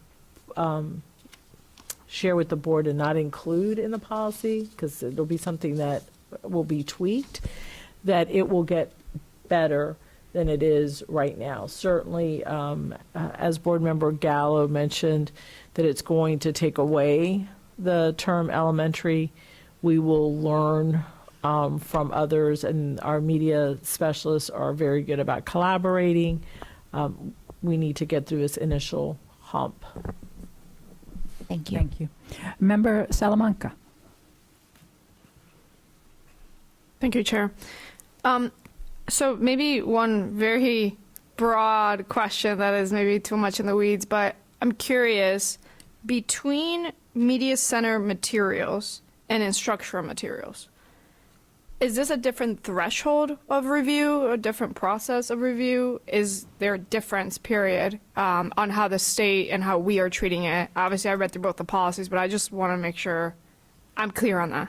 No, that's an excellent question. So the policy that we're looking at right now pertains to instructional materials and textbooks. And so the criteria for what is in a textbook is similar to library media center materials. However, a committee reviews the instructional materials before they are ever adopted, before they are ever purchased by the district. They have to be tightly aligned to standards. And then library media materials, there's some overlap, but library media materials also take into consideration the population of the school, reader interest, and general school community stakeholder input. So the library media center collections are unique to every single school in our district. There is not a media center collection that you are going to see that is exactly the same at this school as it is at this school, because we serve children who have different interests in different communities and have different backgrounds. So there's some general overlap, and then library media centers have more opportunity to purchase books that better reflect the students that they serve. Got it. That's helpful. And so I guess, you know, in terms of today's discussion, right, I think from the board's perspective, IJ, which is focused on instructional material, we're fairly aligned on following state standards here. My one area where I feel similar to, I think maybe it was Member Gallo, was in that page 4, number 3. I think more clarity on what that 1, 2, and 3 are. I think we're mostly using state-based language, which is great. But I think when it comes to our district language, this is a place where maybe we could be more clear or explicit on what this means. There's some pretty broad, right, mature classroom instruction that, I get it, it's the state, it's not going to go anywhere, so that can be there, but it would be helpful in our policy to have further, maybe more detailed explanation of what some of this stuff is in the actual policy when the time comes. And obviously, you know, we'll do our best shot, and hopefully it doesn't go against state. But I think from the perspective of, I get this is the state requirement, but I also don't want us to be walking in the blind here for some of this stuff. So that's one question. I guess in the actual logistics of how we're collecting this, right? And my background's in tech, so I know every tech product out there probably. So are we currently using that website you've been showing us for also book collection, or is this being done manually through Google Drive? I just want to understand, like, what is this tech stack that we're using? Okay, so the Follett Destiny Discover, that houses our Media Center catalog, our collection. So all of the library Media Center materials, pre the November 22nd definition that includes elementary school classrooms. So these are all the books that we've purchased over years and years for our schools. It includes physical copies, and ebooks. The other solution that we are using right now, the state in that rule defined the format that classroom library lists and school and grade level reading lists must be available in. And so they requested that those be searchable and include the title and author for books, and then include some additional information for other types of resources. So that's how that was defined. Can we get that list of the specifics, of, yeah, the format that they want us to have it? I can absolutely pull that up. Thank you. So I'm in the weeds here, but it's full. Nope, you're good.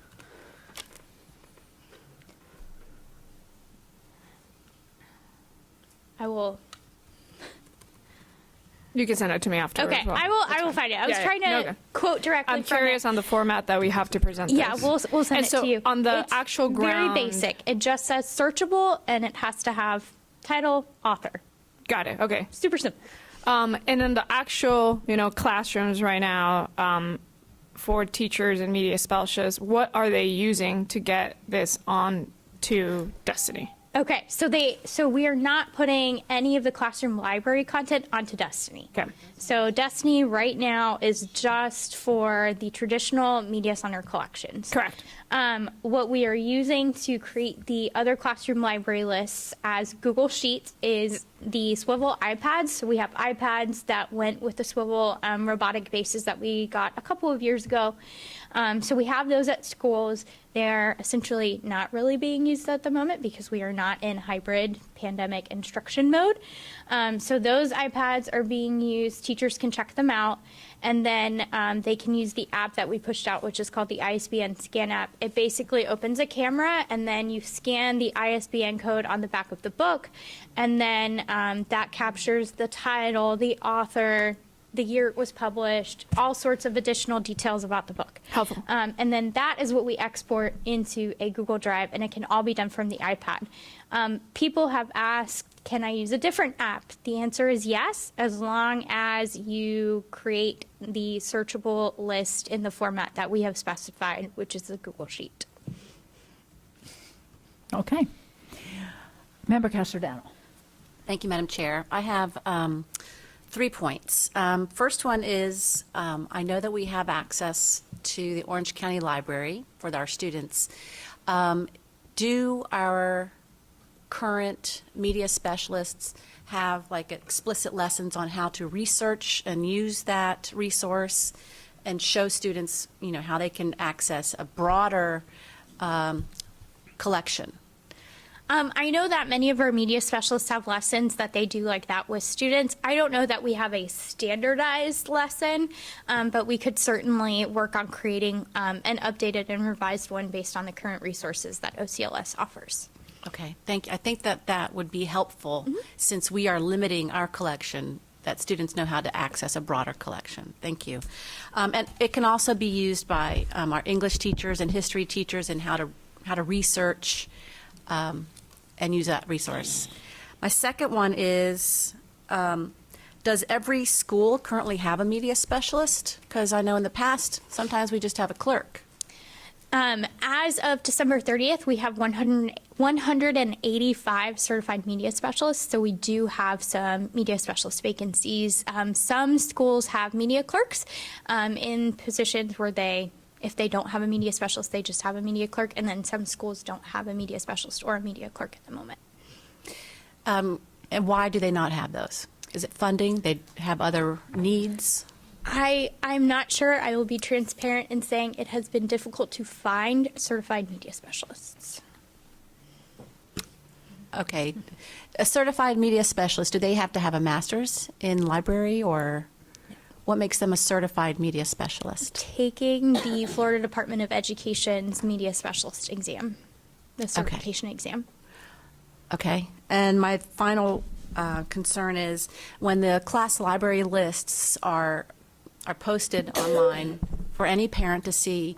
Let's say that you have, you're a parent of Miss Smith, a child in Miss Smith's class, but you want to look at all the other second grade classes and see what they have, and you say, ha, Captain Underpants, I don't like that book. Or you're looking at another one and saying, I've heard before Harry Potter is satanic. I don't think we should have those books. What happens if I don't even have a child in those classes and I want to challenge them? Do I have standing to do that? Or am I just going to start this whole process of weeding out everybody's other classrooms? Yes, so that is outlined in School Board Policy IJL in the draft that we are going to share today. A parent, guardian, or resident does have the opportunity to challenge that material and request that it be reconsidered for inclusion in the classroom library. And then do they have to go through that process that we have outlined where they have to list the title and what they find is wrong with it, and they have a summary of the book, and they have to fill out that form? And then do we currently have a way to make that transparent on our website of who is lodging that challenge? At the moment, we do not have that. Okay, that's something that we should consider for transparency's sake. We should know who is putting forth this challenge. I think that would be helpful. Thank you. Dr. Vasquez. I wanted to just comment on the media specialist.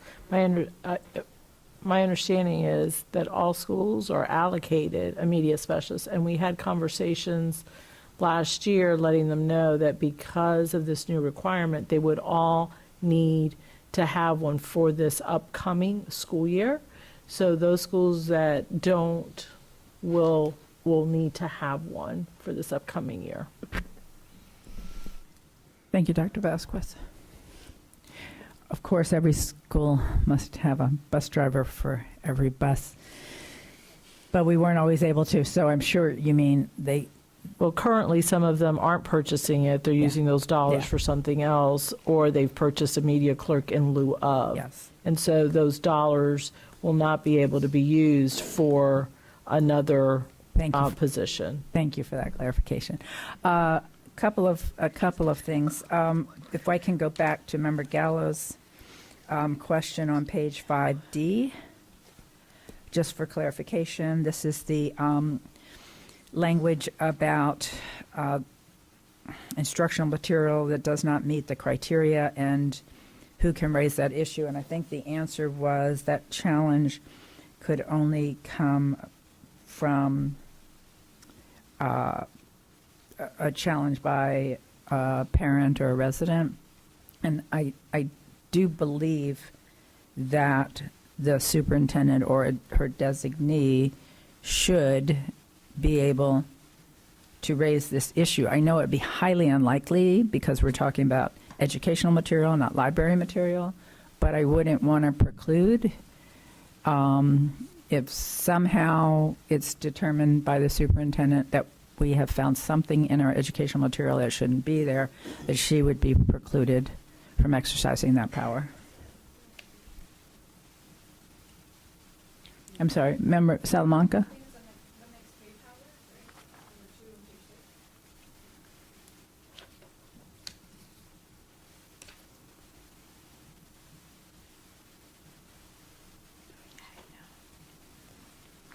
Number 2 on page 6.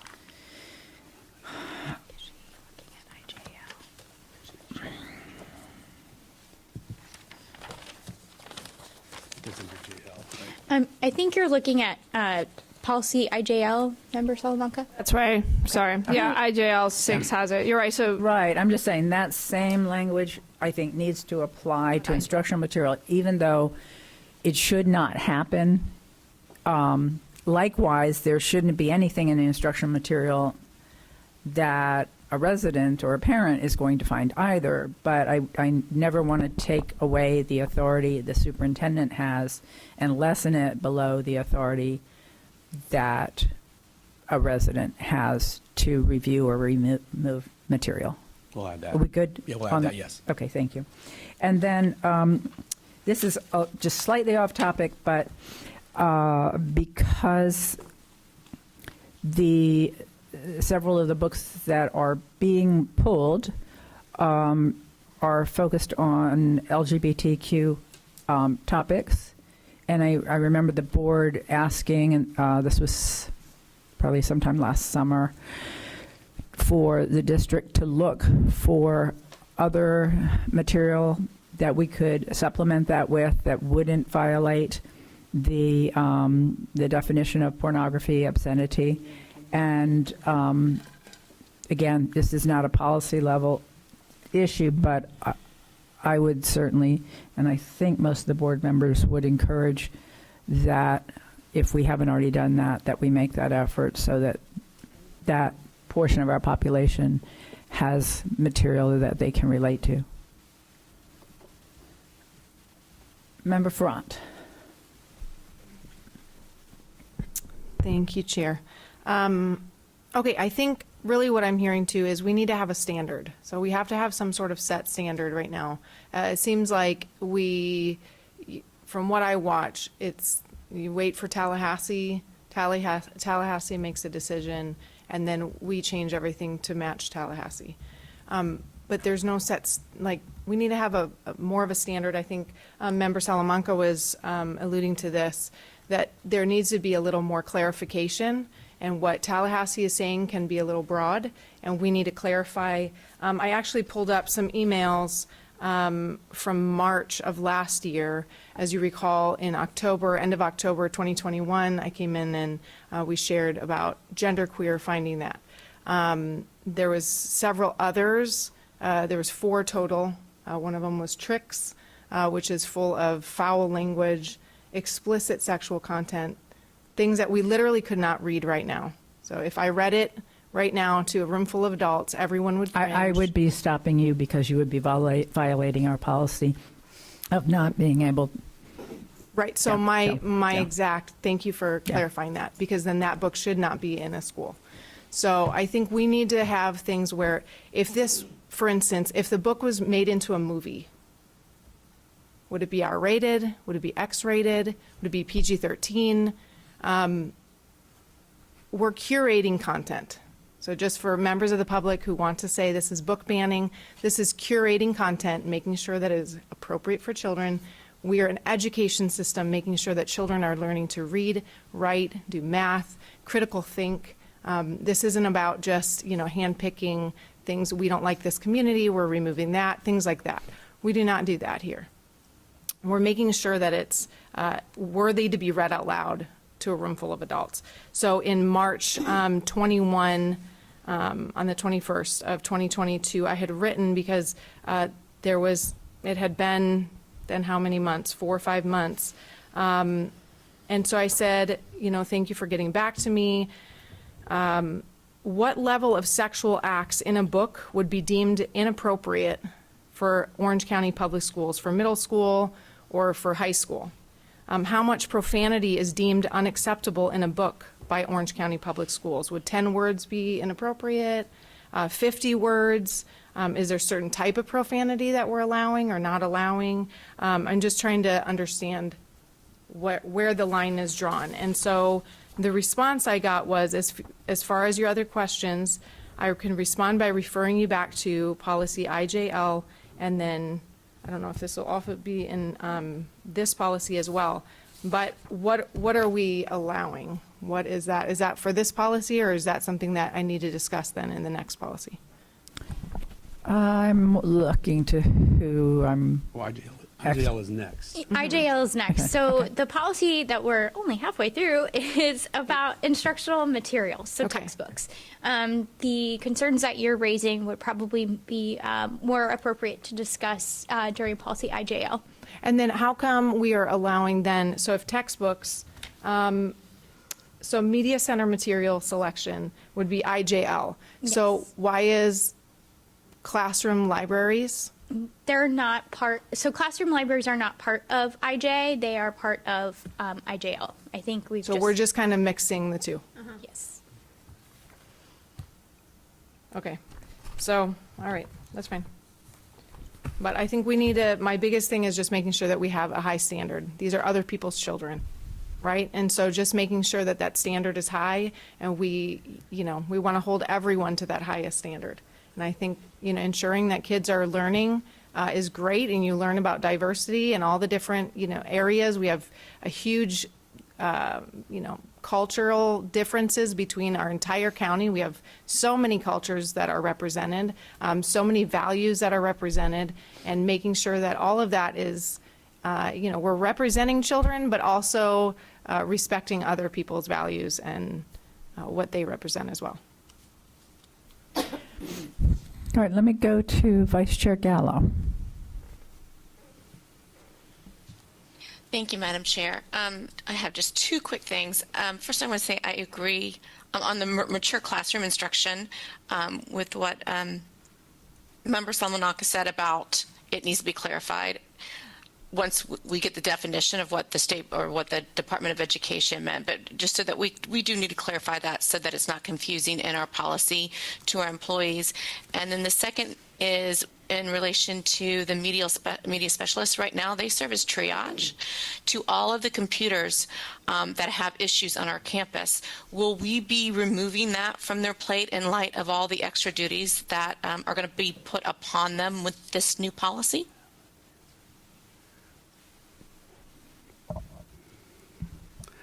I don't have an answer for that at this time.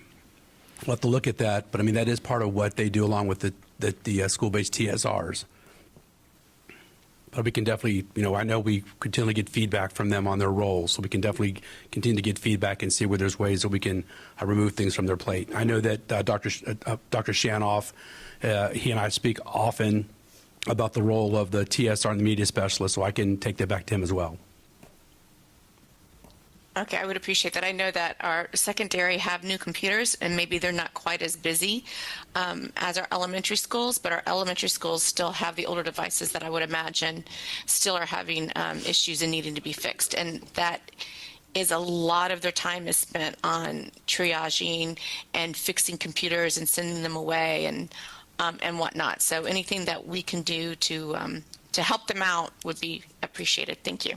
Yeah, and Member Gallo, just we are looking at the refresh. In fact, I was just talking to Dr. Shanoff last week. We are looking at a refresh for the elementary coming up, so that hopefully will help them as well. Wonderful. Thank you. Okay, I think we are halfway through. IJ, Yes. let's pick up where we left off. Yes, ma'am. So we are on page 5 in the adoption of instructional materials section of the policy. As you can see, this section, there was not a whole lot of change, but it says the appropriate content specialist and the senior administrator for instructional materials under the associate superintendent who oversees curriculum shall obtain committees to evaluate materials for district adoption and obtain samples, train committees, and publicize adoptions. These committees shall evaluate instructional materials which have not been used previously in the district to determine their appropriateness and usability in the schools before such materials are requisitioned. Evaluations will consider the Florida standard statutory requirements under Section 1003.42 Florida statutes and the district strategic plan. Normally, only those instructional materials which have been district recommended and district adopted shall be requisitioned for use. By April 1st of each year, the district will notify the Department of Education of the district's plan for purchasing state adopted materials as required by Florida statutes. The following procedures for the adoption of instructional materials apply only to those instructional materials that serve as the major content tool and basis for instruction for each student in the core subject areas. This language does come directly from Statute 1006.283. Public meetings of committees. This is new this year. Meetings of committees convened for the purpose of ranking, eliminating, or selecting instructional materials for recommendation to the board must be noticed and open to the public, so we've added that. Public access of recommended materials. Public access to student editions of recommended materials will be provided 20 calendar days before the board hearing. I can't read that. Will be provided 20 calendar days before the board hearing and public meeting. Public notice of materials considered for adoption. Public notice of the materials being considered for adoption shall be posted on the district's instructional materials website and shall specifically list which instructional materials are being reviewed and the manner in which the instructional materials can be accessed for public review. Public hearing. The board shall conduct an open noticed public hearing to receive comment on recommended materials prior to adoption. Finally, the public meeting. The board shall conduct an open noticed public meeting on a date other than the date of the board's public hearing to approve an annual instructional materials plan identifying instructional materials that will be purchased, and this public meeting shall be held on a different date than the board public hearing. So items 2, 3, 4, and 5 are all things that we have done for many years, and the public meetings of committees is a new addition as a result of House Bill 1467 being signed into law. The next section goes over the purchase of instructional materials. There were minimal changes here following adoption by the board. Requisitions shall be issued to purchase current instructional materials for the state-adopted instructional materials list so that each student in kindergarten through grade 12 will have a major tool of instruction in core courses of the subject areas of math, language arts, science, social studies, reading, and literature. And of course, those materials must be free of pornography. The following, you'll see that there are no changes here, so I will skip over those in the interest of time. The next section is access to instructional materials. We just cleaned up the language here a little bit to make sure that it was that it mirrors House Bill 1467 and laws established throughout that bill. Use of instructional materials. The principal shall ensure that instructional materials are used to provide instruction to students enrolled at the grade level or grade levels for which the materials are designed to use. Again, this was something where we had to clean up the language a little bit and make sure that we were mirroring House Bill 1467. Same is true for lost and damaged instructional materials. Just needed to make sure that mirrored the language in the most recent bill. Section 9 here points people who read this policy to policy IJL so that they know there, if you have an objection to supplemental instructional materials that are already in use, your pathway is to look at the challenge materials process in IJL.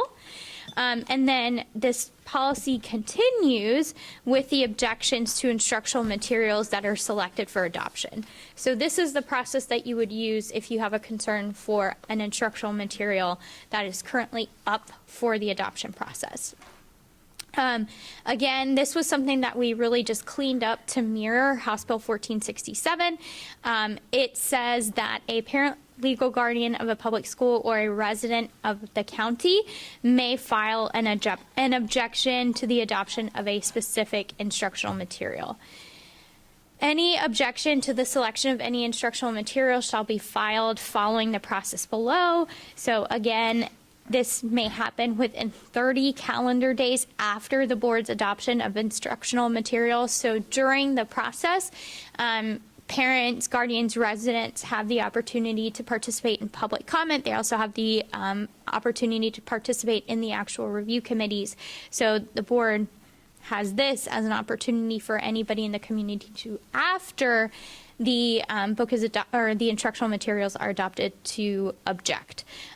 This provides an outline of exactly how this occurs and how many calendar days need to be between each part of the process. And this is directly reflective of the Florida statutes and the recent changes as a result of House Bill 1467.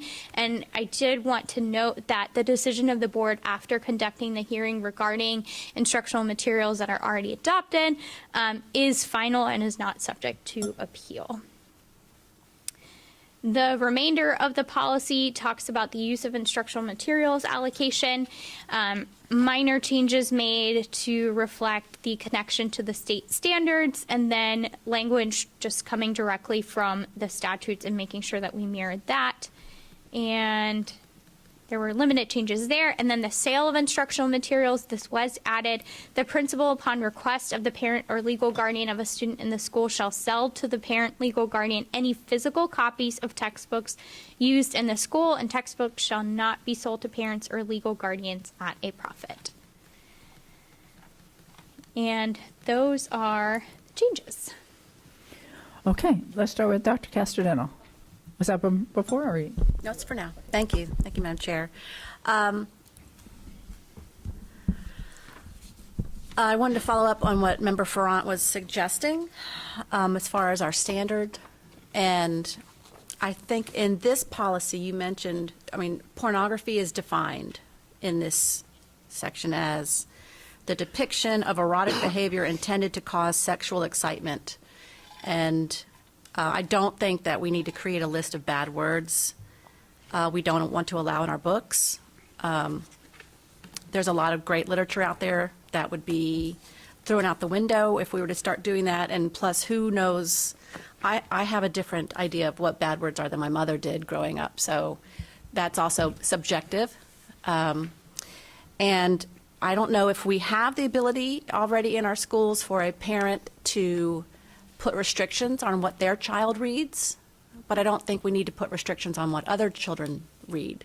So I don't know if there's a form that a parent can say, these are books that I do not want my child to have access to.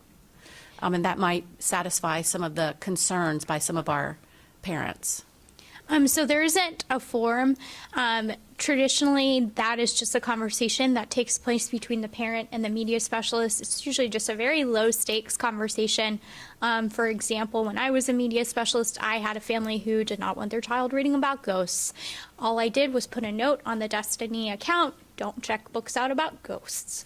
And then my media clerk and I knew not to check books out about ghosts. And it was a very informal conversation, and we met that parent's needs in that way. Okay. I know that high schools have a lot more students. I don't know if they need a form or something more formal, but if that process works, I think that we should stick with that one. If it's informal and the parent can have that conversation and put a little note in their child's online checkout. When a resident challenges a book, how do we determine which school they're challenging? Is it by how close they are to the nearest school with that book, or does it automatically go to the district level? Do we have that yet?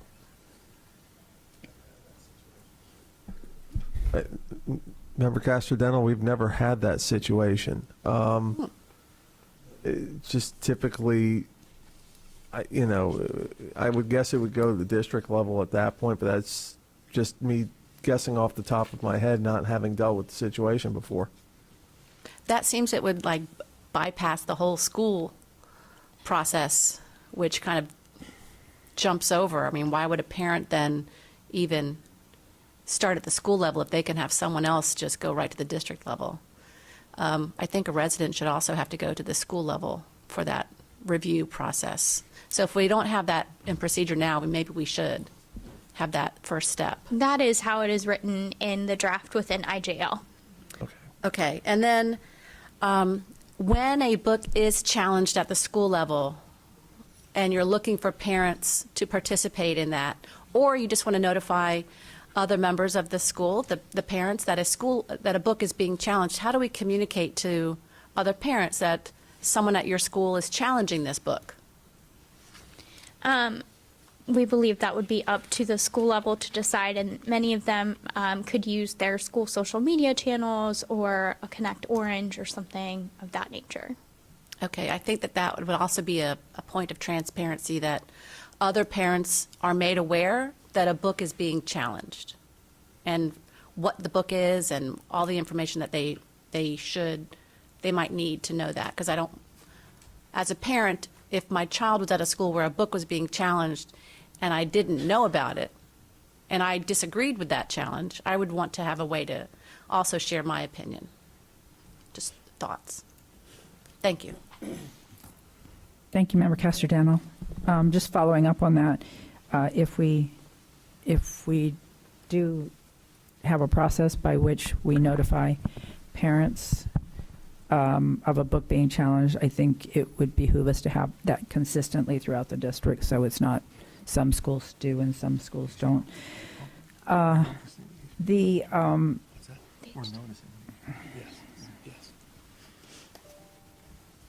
sorry. I do want to clarify something I said a minute ago, lest anybody misunderstand. We have a policy dealing with our code of civility for what can and can't be said at a public hearing.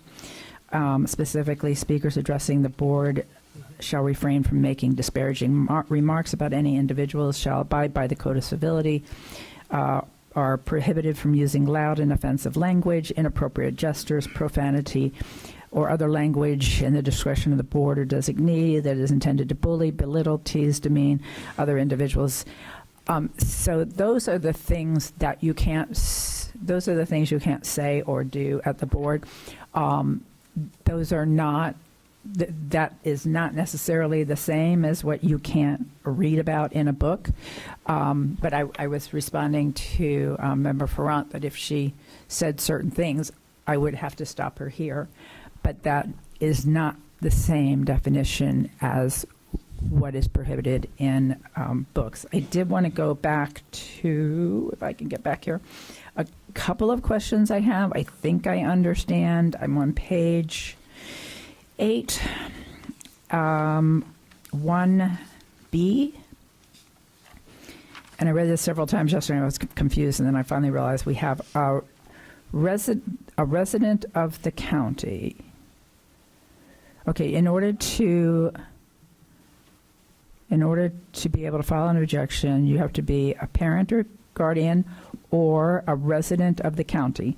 And then it says, for the purpose of this policy, resident means a resident of the county who has maintained his or her residence in Florida for the preceding year.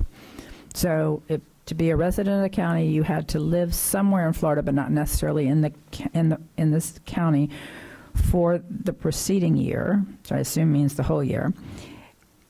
Has purchased a home that is occupied by him or her residence in the county, that would be in Orange County, or has established a domicile in the county. So since there's an or, Mr. Palmerini, I'm assuming that means that you have to either have lived in the state for a whole year and now be in the county, or if you didn't live in the state you didn't have to live in the state for a whole year if you were a resident of the county, or had established a domicile. So it sounds like you could be in the county for a week.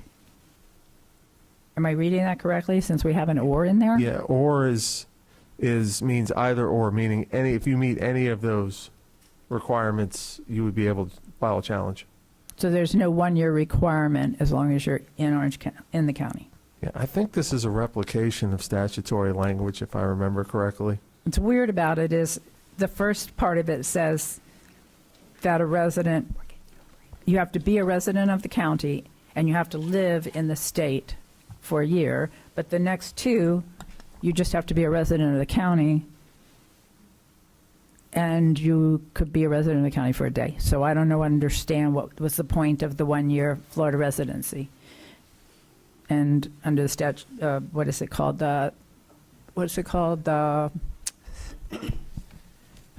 That term that basically requires you to try to make everything mean something? This is, huh? Impera materiae. Yeah, so there's really no reconciling this, is there? Yeah, I went back and looked. This is actually straight out of the definition from the statute. Okay.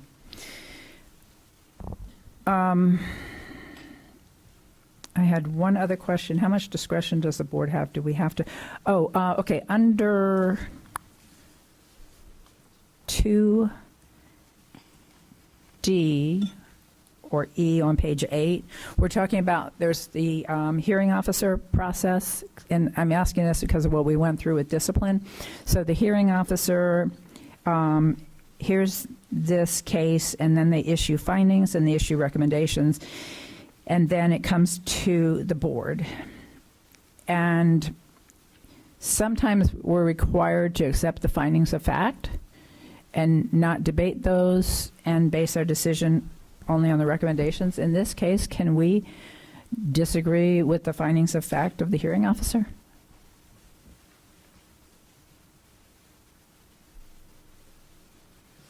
I don't think there's a reference to what you're talking about is Chapter 120 proceedings, Mm-hmm. and I don't think there's a reference to Chapter 120 here.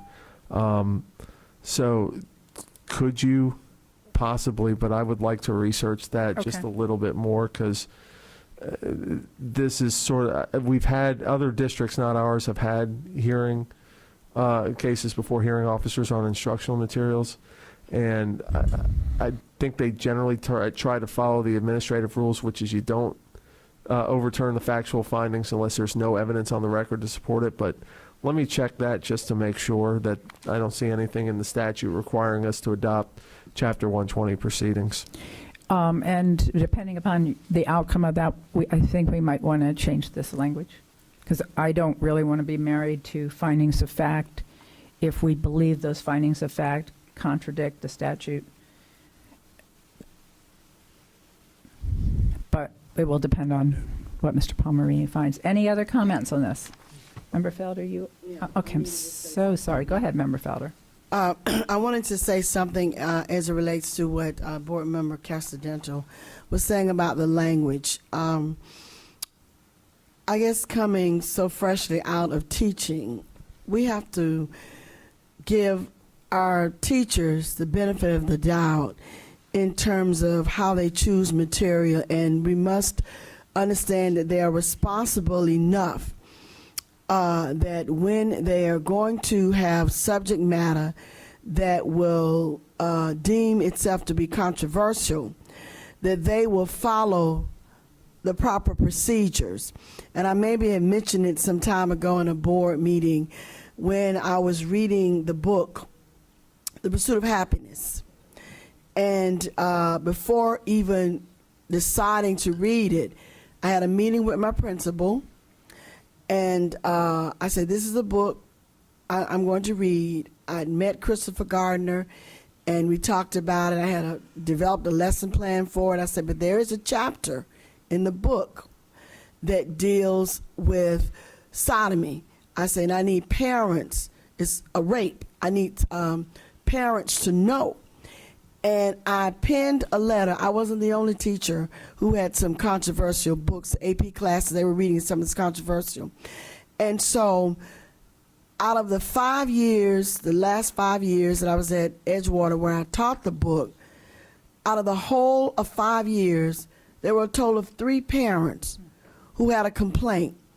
And I offered them an alternative book, Secret Life of Bees, that they could, in addition, I had lesson and all of that and weekly quizzes for that book. But my point is, again, I'm going back to the individual teacher and the fact that they teach because of their ability to be creative, to teach life skills creatively, and to use materials to help better communicate their teaching points. And then I remember meeting with Mr. Bixby and you guys, we talked about those persons who are not parents but live in the community and have some issue about materials, whether they are in my district or not, and then sort of choking teachers in terms of the curriculum that they want to choose. I just want us, as we're looking at the adoption of materials and how we having a check and balance system, that we must please consider and giving teachers the fact that they can make rational decisions about some of the books that they're going to read, and they've had conversations. I don't want us to forget about that. And I'm glad you said something about the words, that we try to have a civility in our comments. Well, majority of the teachers that I know, and during the 40 years I taught, we exercise civility in the classroom in terms of the material. And then your opinions and how you feel, and not be offensive to other people, culturally or sexually or racially, whatever. So I just want to, as we began to look at this is not something we can hurry up and decide, obviously, but I just wanted to share that from my perspective, that we have to give them the benefit of the doubt, that they have a skill level to be able to determine what they can do and what's going to be okay. Do you understand what I'm saying? Yes, ma'am. Okay. All right, thank you so much. All right, we have no other speakers. I think we've, no. I just want to clarify We have one Mr. thing for Bixler. Dr. Castrodental about being transparent about the book challenge. I forgot to mention that when a book is challenged at the school level, there is a public notice. It has to be publicly noticed. That's part of the new policy. That has to be publicly noticed so the public does know the book being challenged so people can come and hear the conversation. So when we get to IJL, we'll make sure that we reference that for you. But there is a, has to be publicly noticed now at the school level also. What does that look like? Like an email that goes out to the parents, or is it like posted in the newspaper? Public notice. It's the same public notice as we would do for one of our hearings, or one of our school board meetings. We would post it on our website. We would post a public notice over here at the ELC on it. That's helpful, but I don't think that reaches parents. I made a note, but I want to make sure I forgot before I slip my mind. All right, thank you. I appreciate that there's a notice, but if I wasn't on the school board, I wouldn't know there were meetings. All right, thank you. Madam Chair, I also have an answer to your question. Thank you, sir. It might help if I looked the paragraph above where it says it's not subject to Chapter 120, so my apologies for that. So the same rules are not applicable that you're thinking of where, you can reject findings of fact only if there's no competent substantial evidence on the record. You can make, even in Chapter 120 hearings, you can make de novo legal conclusions, meaning you don't have to give any deference to the hearing officer's conclusions of law. I think you all have a wide range to do on an appeal what you would want to do, and you're not constrained by the strict 120 procedures. I would caution if the hearing officer makes a finding of fact that it's something he says in the book, objectively it says A, B, and C. If the book does say A, B, and C, I wouldn't reject that. But you're not bound by inferences, and you're certainly not bound on factual issues, and you're certainly not bound on the legal conclusions. All right, thank you. All right, we are going to take a break. We have been here 2.5 hours, which is good, and we've gone through the first policy, and that hopefully paves the way for the second one to go a little smoother. I don't know. I don't think so, because I have more issues with the second one than the first one. Could go badly, but we'll hope for the best. We're going to take a break. Dr. Vasquez has ordered some lunch, which will be here in about 10 minutes. And after that, we're going to come back at 1 o'clock to give everybody a chance to do catch up on some emails and other things. All right? All right, so 1 o'clock, reconvene.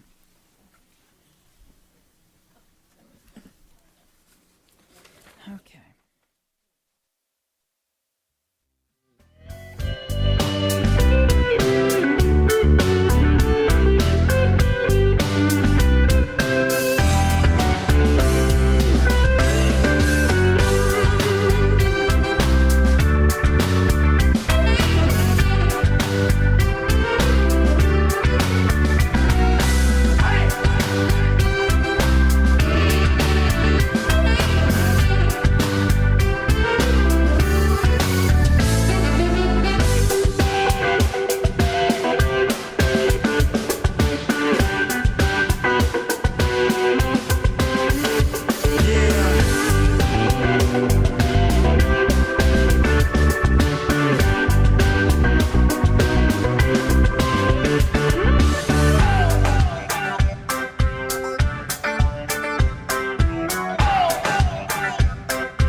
right, IGL.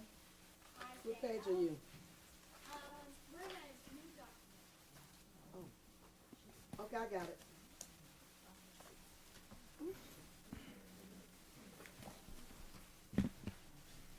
Okay, so policy IJL is being revised to include language from recently enacted laws to clarify the process by which a parent or a resident of the county can request reconsideration of library materials and libraries, and to incorporate language from policies IMB and KEC, which are being recommended for repeal. Revisions have been made to the existing policy language to include content formatting and terminology edits consistent with statutory language. If I can interrupt you for a minute, I think I should have given our folks back there a little bit of an advance notice. So for anybody who may be tuning in, we are just now reconvening after a lunch break, and we are taking up IJL, and we're just starting that process. Fantastic, thank you. We'd like to begin by proposing a new title for this policy to be Media Center Materials Program Selection. The policy, just like the previous one we reviewed, is divided into different sections. And again, with this policy, we made substantial changes to better reflect the language in House Bill 1467, which guides the content of this policy. So this beginning section is about the selection of media center materials and other reading materials. The objectives for selection preamble, if you will, was revised to better mirror the language in the House bill, and basically this part states this is why we are required to have media centers and what the purpose of those media centers is. Underneath, you will find some additional bullets. We only made a minor change to item D, which states that materials representative of the broad racial, ethnic, socioeconomic, and cultural diversity of the students in this district. This language was taken directly from the Florida Department of Education's training materials.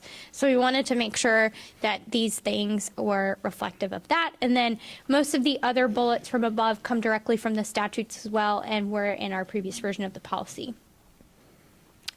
The next section of the policy is called Responsibility and Training for Selection of Media Center Materials.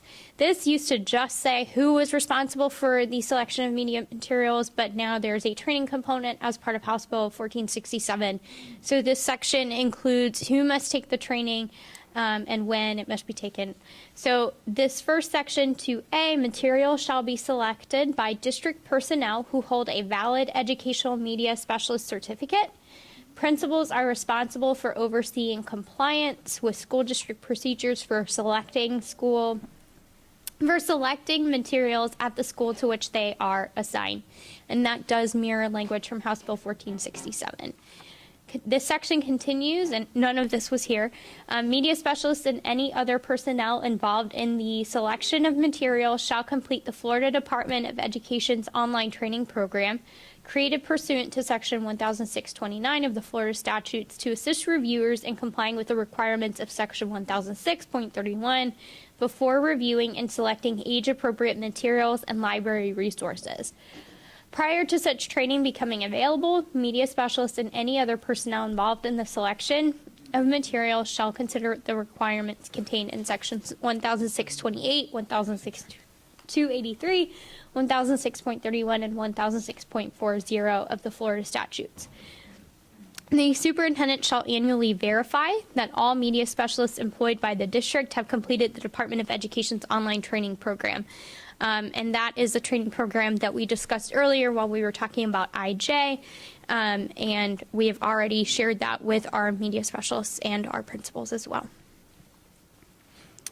The next section addresses criteria and procedures for selection of media center materials and other reading materials. The standards to determine the propriety of materials shall be in accordance with Section 1006.40 of the Florida statute, specifically that the material is These are all the same as they are for instructional materials. These 3 items here, free of pornography and material prohibited under Section 847.012. And this is where we use the definition of pornography that was provided in the Florida Department of Education's online training materials. Also, these items need to be suited to student needs and be appropriate for the grade level and age group. In addition, we absorb language from School Board Policy IMB in this part of the policy. The board may install a secular program of education, including but not limited to an objective study of the Bible and of religion. As such, media specialists may purchase religious materials and or materials about religious figures for the purpose of such objective study. While using the materials, no employee may indoctrinate any student with a viewpoint of a particular religion. And then here is where the selection criteria for media center materials expands beyond the criteria for instructional materials. So it states that media specialists shall evaluate the existing collection, consult reputable, professionally recognized reviewing periodicals and school community stakeholders, consider materials based on reader interests, consider materials that support the state academic standards and align curriculum, and consider materials that support the academic needs of students and faculty. This language was cleaned up and also mirrors House Bill 1467. So it was kind of in different parts of the policy previously, and now we have it in one section. Materials shall also be considered on the basis of overall purpose, timeliness, importance of the subject matter, quality of the writing production, readability, authoritativeness, reputation of the publisher and producer, reputation and significance of the author, artist, composer, producer, format, and price. So that is something that was previously in our policy and is still part of it now. The next section was also amended due to the fact that books are often donated to school media centers. So this would then also apply to classroom libraries.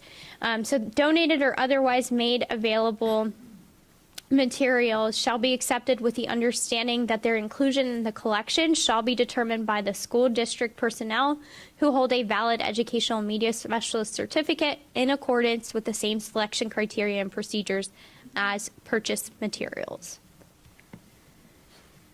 The next section deals with the criteria for removal of media center materials and other reading materials. So this section is entirely new. We did not have a section about the removal of media center materials previously. So materials shall be evaluated and considered for removal from collections on a regular basis. At minimum, materials shall be considered for removal based on the following criteria: physical condition, rate of recent circulation, lack of alignment to state academic standards and relevancy to curriculum, out-of-date content, or removed as a result of a formal challenge. Materials that are maintained in the media center. Each school shall publish on its website a link to the searchable library catalog, which shall list all materials maintained in the media center. For the purposes of this policy, media centers also include any collection of books, ebooks, periodicals, and videos maintained and accessible on the site of an elementary school, including classrooms. This section of the policy is what would need to be revised pending the outcome of tomorrow's rule development workshop by the Florida DOE.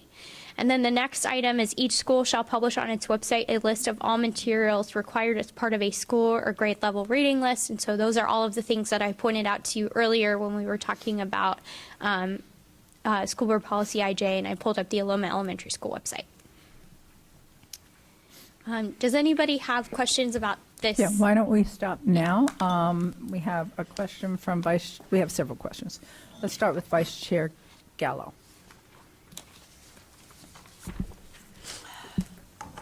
Hi, thank you, Madam Chair. All right, so let's start with, I have one question.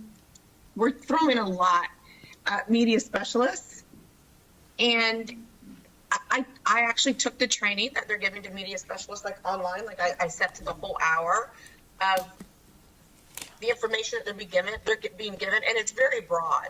So are we going to provide like further guidance on what they should buy for the media centers, what would be approved in classrooms? Are we going to help them out? Because I'm not a certified media specialist, but just listening to the training, as a board member, I'm as confused now as I was prior to watching that.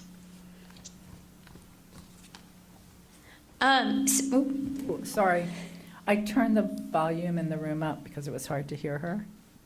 Let's see if we can find a happier medium. Sorry, this thing's a little sensitive, or not sensitive, I guess. Try again. Hello. All right, we've provided a sort of one-page document that captures all of the changes in House Bill 1467. There isn't necessarily more clarification than that we can provide regarding the statutes and what is in there. So we've just provided a list of all of the things in one kind of handout that media specialists can refer back to if for one reason or another they are on the fence about purchasing a specific title or trying to figure out if it's a good fit for their media center. In addition, we've been doing a lot of training about where to find reputable reviews, and most of the vendors that we partner with have reviews directly built into their website, and we've also purchased subscriptions to 2 professionally recognized reviewing periodicals for our media specialists. Okay, thank you. And then under 3A, I think it was 1. I believe in that definition of pornography, I believe in the training that I watched, or maybe I read it somewhere, or I've read it in our policy, it specifically said no nude pictures. So any books that we have cannot have nude pictures, which is a little bit different than the definition of pornography that they gave us. So I'm trying to, can you explain that to me?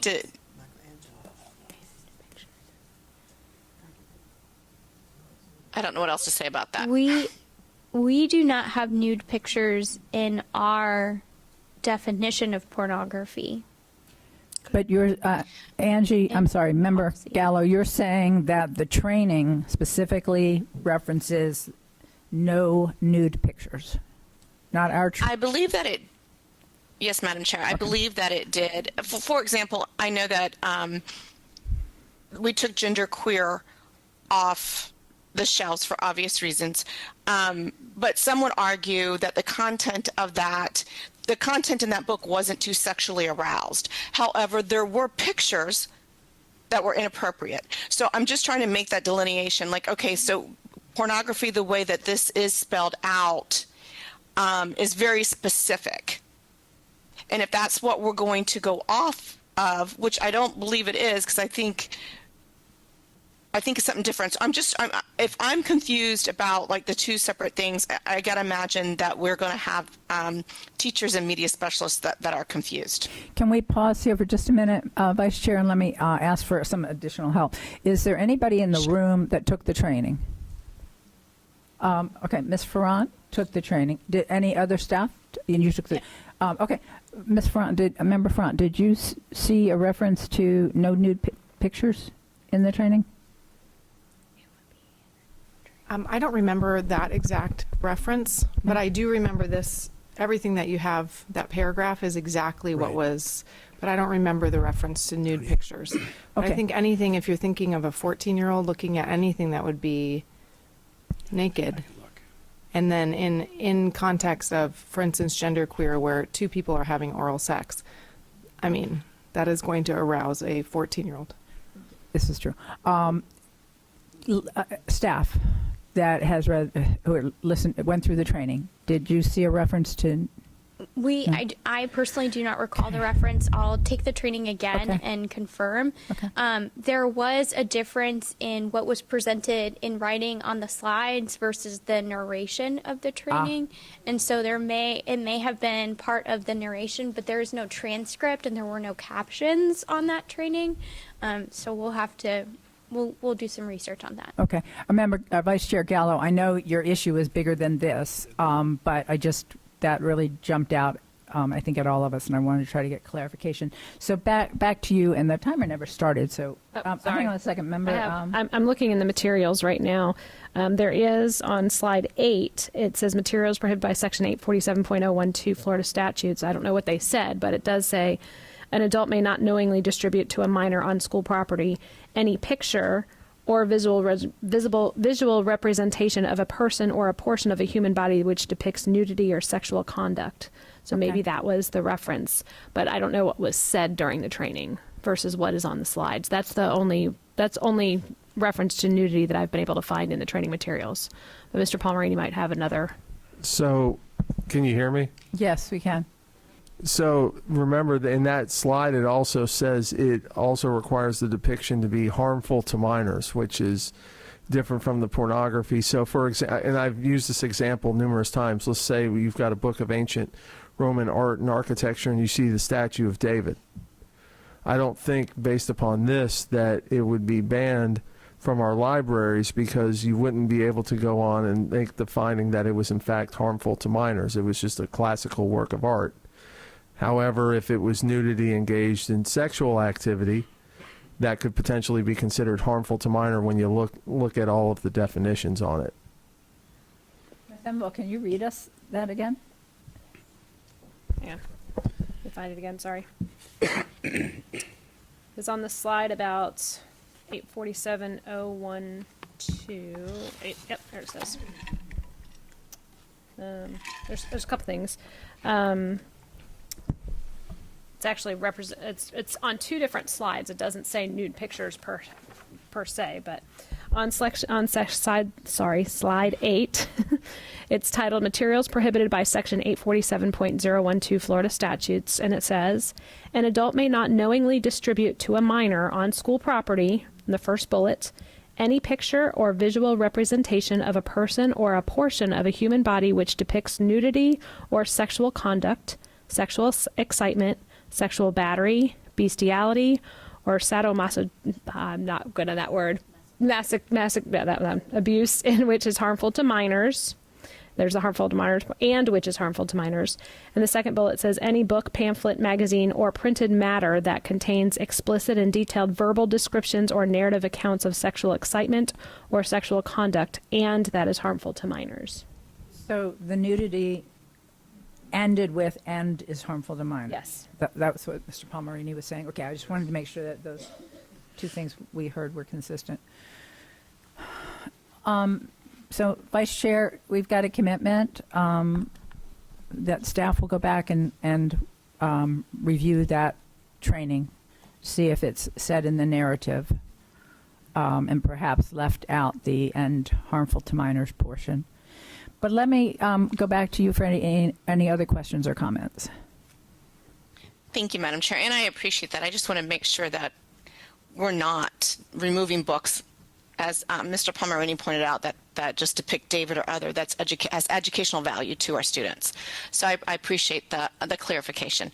On 5A, which is I think is where kind of we left, it talks about each school shall publish its website a link to the searchable library catalog, and then it goes on and it talks about any collection of books, ebooks, and videos maintained and accessible on the site of an elementary school include classrooms. So my question is, are the elementary students access to the public library? Because would that be, they will have access to it on our computers, the devices that we give them. We don't know what content is in the public library.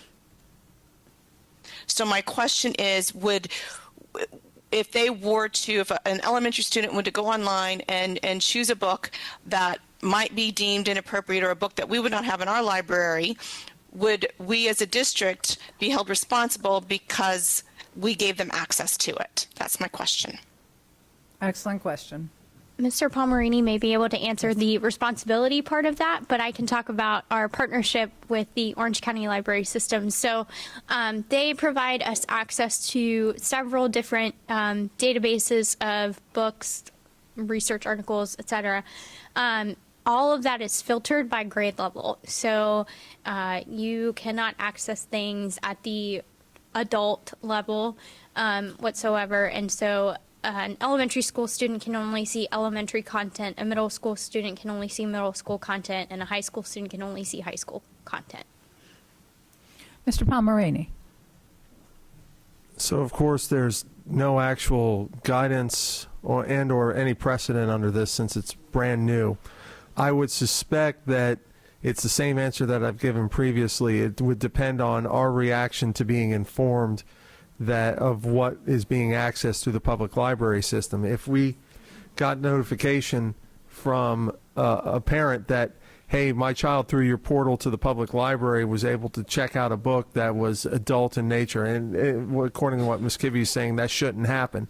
But to the extent it were to happen, if we did not take remedial action upon finding out that information, that would be problematic and we could be held responsible for it. I don't think we would be held responsible for it in the first instance if we didn't know that that kind of material was accessible, and we've taken the steps to ensure that they are only able to access age-appropriate material based upon their grade level. Thank you. That's perfect. Thank you so much. I have other questions, Madam Chair, but some of my other board members may ask them, so I will just wait and get back in the queue if needed. Thank you. Okay, thank you. Absolutely. Member Caster-Dano. Thank you, Madam Chair. I am asking a question about page 4, 3D, which is at the top, about materials shall be considered on the basis of overall purpose, timeliness, importance of the subject matter, quality of the writing / production, readability, and then you've removed popular appeal because it was, I guess the language is vague. But as a former teacher, I know that when I would select books for my classroom or to introduce to students, it was based on what their interests were. And often they would ask me to get certain books. So I don't want to remove the students from that as a source of different books to acquire. If we take out popular appeal, can we reinsert student interest and demand? Yes, so student interest is actually captured in item C on the page above on page 3, and it is part of the criteria for media center selection. So consider materials based on student interest. So C3. So is this just this second paragraph of D, 3D, is that just redundant, or how is that different? So this is very helpful in, for example, the Magic Treehouse series. There are umpteen Magic Treehouse books.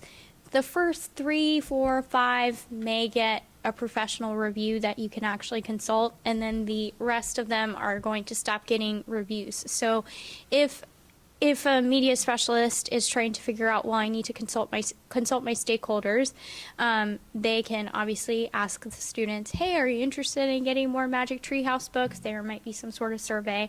And then they can make the judgment that that is a book that they feel comfortable purchasing because they are comfortable with the author, they are comfortable with the publisher, they know the reputation of those books.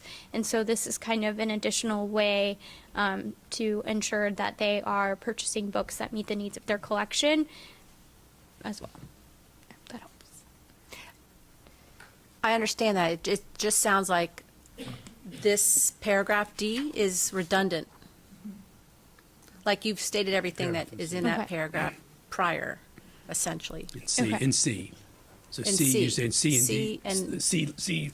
and- C looks redundant to D, is what you're saying. Yes, Okay. and if Yeah. for some reason it is not redundant that I can't see, then can we go ahead and put the student appeal or student interest back in there if we need to maintain that second paragraph? Okay. Just for added redundancy. be fully redundant or redundant at all. Yeah. Okay. Anything else? I'll wait till we move to the other sections. Thank you. Member Byrd.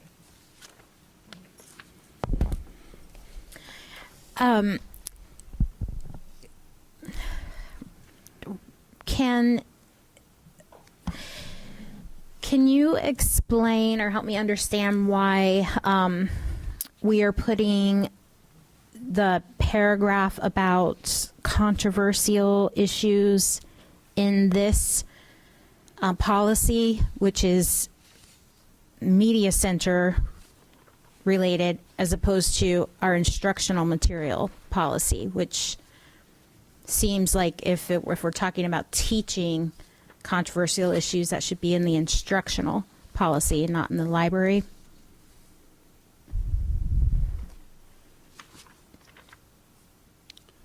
That's B. Yeah. Mr. Palmerini, would you be able to assist us with? So, part of the library's media center's purpose in our schools is to supplement what is going on in the actual curriculum itself, right? And so, putting it in here, we could also probably end up putting it in the policy IJ with respect to instructional materials as well. But part of including it in here is to ensure that what we are doing with our library orderings, especially when it comes to religion and the objective study of the Bible and religion, is to have books that are purchased which align with the standards if we were to have that program. Okay. This is not a question, but just a comment. I had this concern before, and now I think I have it even more.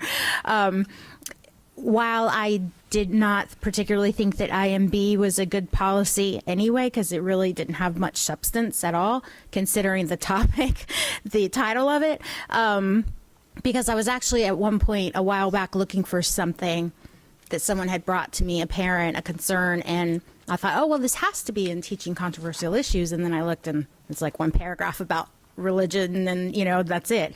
So I was not a fan of that, but I have a little bit of concern about repealing and not having any policy that has anything to do with teaching of controversial issues because of the current climate we're in. And I think that, and I don't want to micromanage, and I don't want to create policy where we don't need it, and that is a concern too. But I just have a little bit of concern about us not making a statement in policy, through policy, that we find it important to teach these issues. We're trying to create thinkers, and we're in everything that I know that our former teachers on this board have said about how important it is to show children all sides of an issue so that they can be thinkers and they can solve problems when they get out into the world. All of that has to do with teaching controversial issues, and I'm afraid if we don't, as a district, stand up and say this is our policy on this, and this is how we feel like this is important, no matter whatever. Anyway, I just think if we don't do that, then we can easily forget how important it is, especially when we're when things keep coming at us all the time.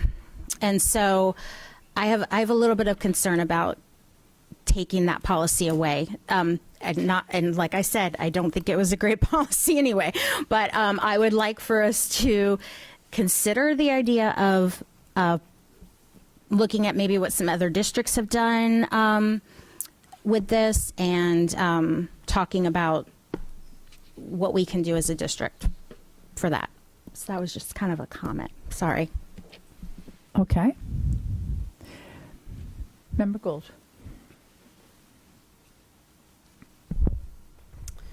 Thank you, Chair.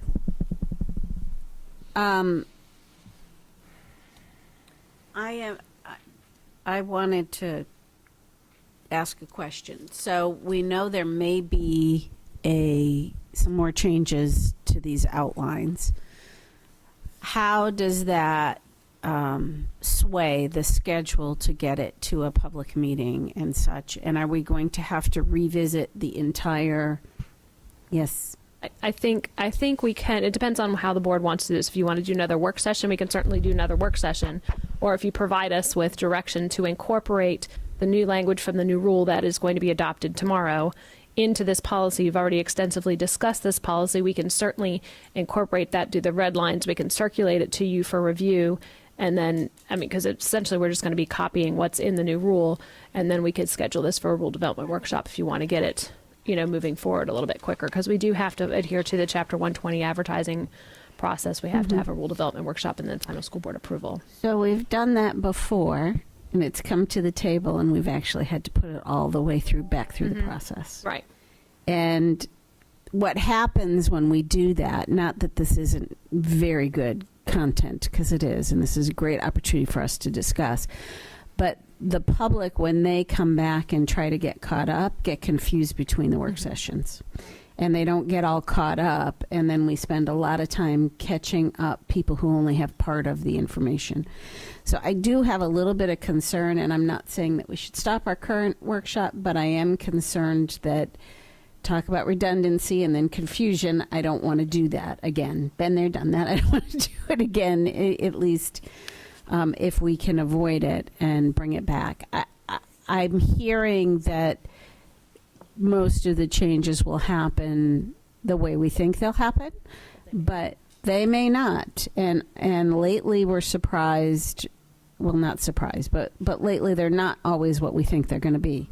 So I'm just throwing that out, that before, we're already a great deal through these policies, but before we have to relive it all again and confuse the public between the meetings on the old version and the new version, that we may want to consider that. The second thing that is more pertinent to this particular policy that we're looking at is what happens if I'm a media specialist who's been trained, but I don't quite get it right the first or the second time?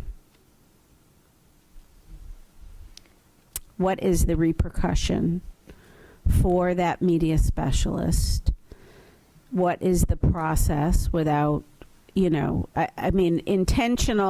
negligence of policy is one thing, but this is a lot and very different.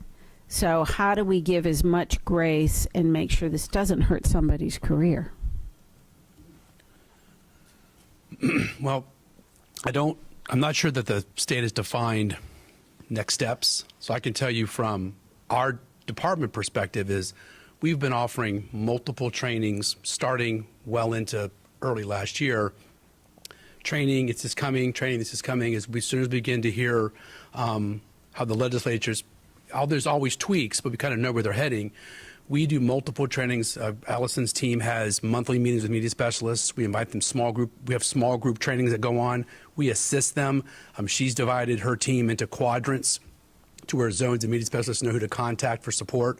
We go out to schools. Part of my department's responsibility is school visits. And so that team is always out in schools assisting media specialists, helping them in their media centers, walking them through. So I think there's multiple things that we can do from a district standpoint to assist them if they have questions, if they need help. We do, virtual, face-to-face, and on-site. Okay, so there's a difference between, I'm not sure if I'm on or not, I can't tell. There's a difference between training, right, and initial rollout, and then really implementation. And there's scenarios we can never anticipate, or questions that come up from students and parents and community. And I want to make sure that we have professional development, encouragement opportunities, and support opportunities before there is are any penalties defined by the DOE or the legislation, to give them enough runway and enough support to implement this and not take books off the shelves inadvertently, as some of the other board members are looking at. And I think that's it's very demanding and intensive for your department with our current staffing too, and we need Right. to be conscientious of that. But I think there's just a lot of grace and learning and educational time we need to factor into this and support it through. Well, part of this is, and kudos to John, we do a lot of FAQs. We'll let them give us questions, and then we want to make sure that we have a consistent response back. So we may know some of the answers, but John has been very spends time with us, helping us go through to make sure we're giving the correct answer also. So we're trying all methods that we can to provide them as much support as we can. And maybe, we utilized that format very, very effectively during COVID with the updates and changes at school, both when we were having to roll out more safety measures and roll them back. So maybe even in this process, if we decide to proceed with this full exploration of these policies that may change in the next 24 hours, that we have an FAQ for this page, because I just, and don't take this the wrong way, but it just wastes so much time when we're trying to catch everybody up, and it derails good conversation when people are misinformed and coming with questions that we've already answered or addressed, or it changed from this date to this date to this date. So that was my I wanted to add as well. So we know that ordering books can feel, even when you've completed the training, can feel a little bit daunting. And so we have offered that if a media specialist wants a second set of eyes on their book orders, they know that they can reach out to their contact folks on my team, and that my team will go through those titles, look at those reviews, and offer, hey, a thumbs up, or, that's a great title, but maybe not the best fit for your age group at your school, or these are some things you might need to think about. So that is something that we are offering to them as well. And then we know that our schools that don't have a media specialist, we have communicated a process for those schools to still be able to order books, because we want the students at that school to be able to order those as well. So the school can kind of put a wish list, ideas, topics together, and then my team will actually build that list and make sure that it's good to go for that school. So we are offering that, and then we send weekly communication about all the things in the media center world, and we've been calling special attention to all of the recent changes because of House Bill 1467 in every communication that we send. Thank you, that's helpful. Okay, so I hear what you're saying, Member Gould, and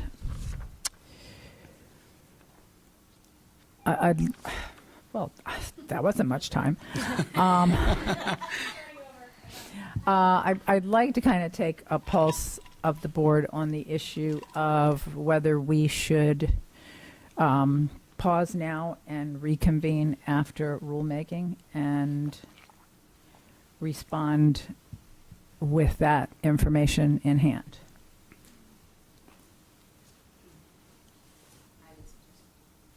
Okay. You have a question? Yeah, you said, because this seems very intense and very detailed, Mm-hmm. and I don't want us to rush through this. So are you suggesting, Chair, that we pause with this particular discussion and come back later? What Member Gould has suggested is there may be a new decision out of FDOE tomorrow. Because they're going back into rulemaking, and some of the issues that we're dealing with here may change. Okay. And so does it make sense to continue down this path? And Member Gould's point was not just that it's our time, but that anybody who's tuning in may be responding to what we're talking about today. And after tomorrow, that some of that may change, and it's hard to keep up with. Madam Chair, Member Gallo wishes to comment on this issue. Member Gallo, you recognize? Thank you, Madam Chair. I went through what's and I'm sure our district staff has too, kind of what is going to be on the agenda for tomorrow for the State Board of Education. And maybe they could correct me if I'm wrong, but I think the only thing that we would have to make change is that the rule clarifies that library materials, including classroom libraries, must be approved and selected by a media specialist. I didn't see anything else in the rules. There are some changes, other changes in the rules, but I don't know that if it would rise to the level of policy. But maybe Mr. Pomerini can clue us in, since I know that he's reviewed it as well. Mr. Pomerini? So most of what's going to be in the rules. Can you turn your mic on? I don't have that. Can you hear me now? Yes, much better. Thank you. I don't have that handy light on mine. So Yes. most of what's going to be in the rule tomorrow is certifications by the superintendent that we are in fact complying with our instructional materials and our library materials with the standards under the policy, which is, it's age appropriate, it's free of inappropriate material, etc. The one substantive standard that I saw, again, as to Vice Chair Gallo's point, was the requirement that the change of classroom libraries to encompass not just K through 5, but now it goes all the way through 6 through 12. So most of what I would consider tomorrow's rule to be is procedural requirements that the superintendent and her staff have to implement and certify, as opposed to a matter of policy, other than classroom libraries being K to 12 now as opposed to K to 5. Thank you, Mr. Pomerini, and thank you, Vice Chair. Based on that, I'd recommend we keep going unless there's strong opposition. Okay. All right. So I actually am. Can I have my 5 minutes back? Because that was your 5 minutes. Okay. And 1 second of your 5 minutes plus 5 minutes. All right. It's clicking away. A couple of things that I was going to go into some detail on some of these, but big picture issue.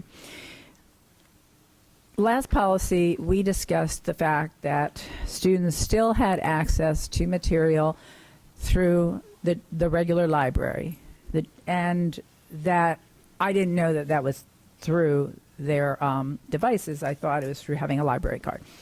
But since it's through a device that we own, and Mr. Pomerini has already responded now that if they do access material that they shouldn't have accessed, and we find out about it, then we probably get, a pass on the first time, but not after that.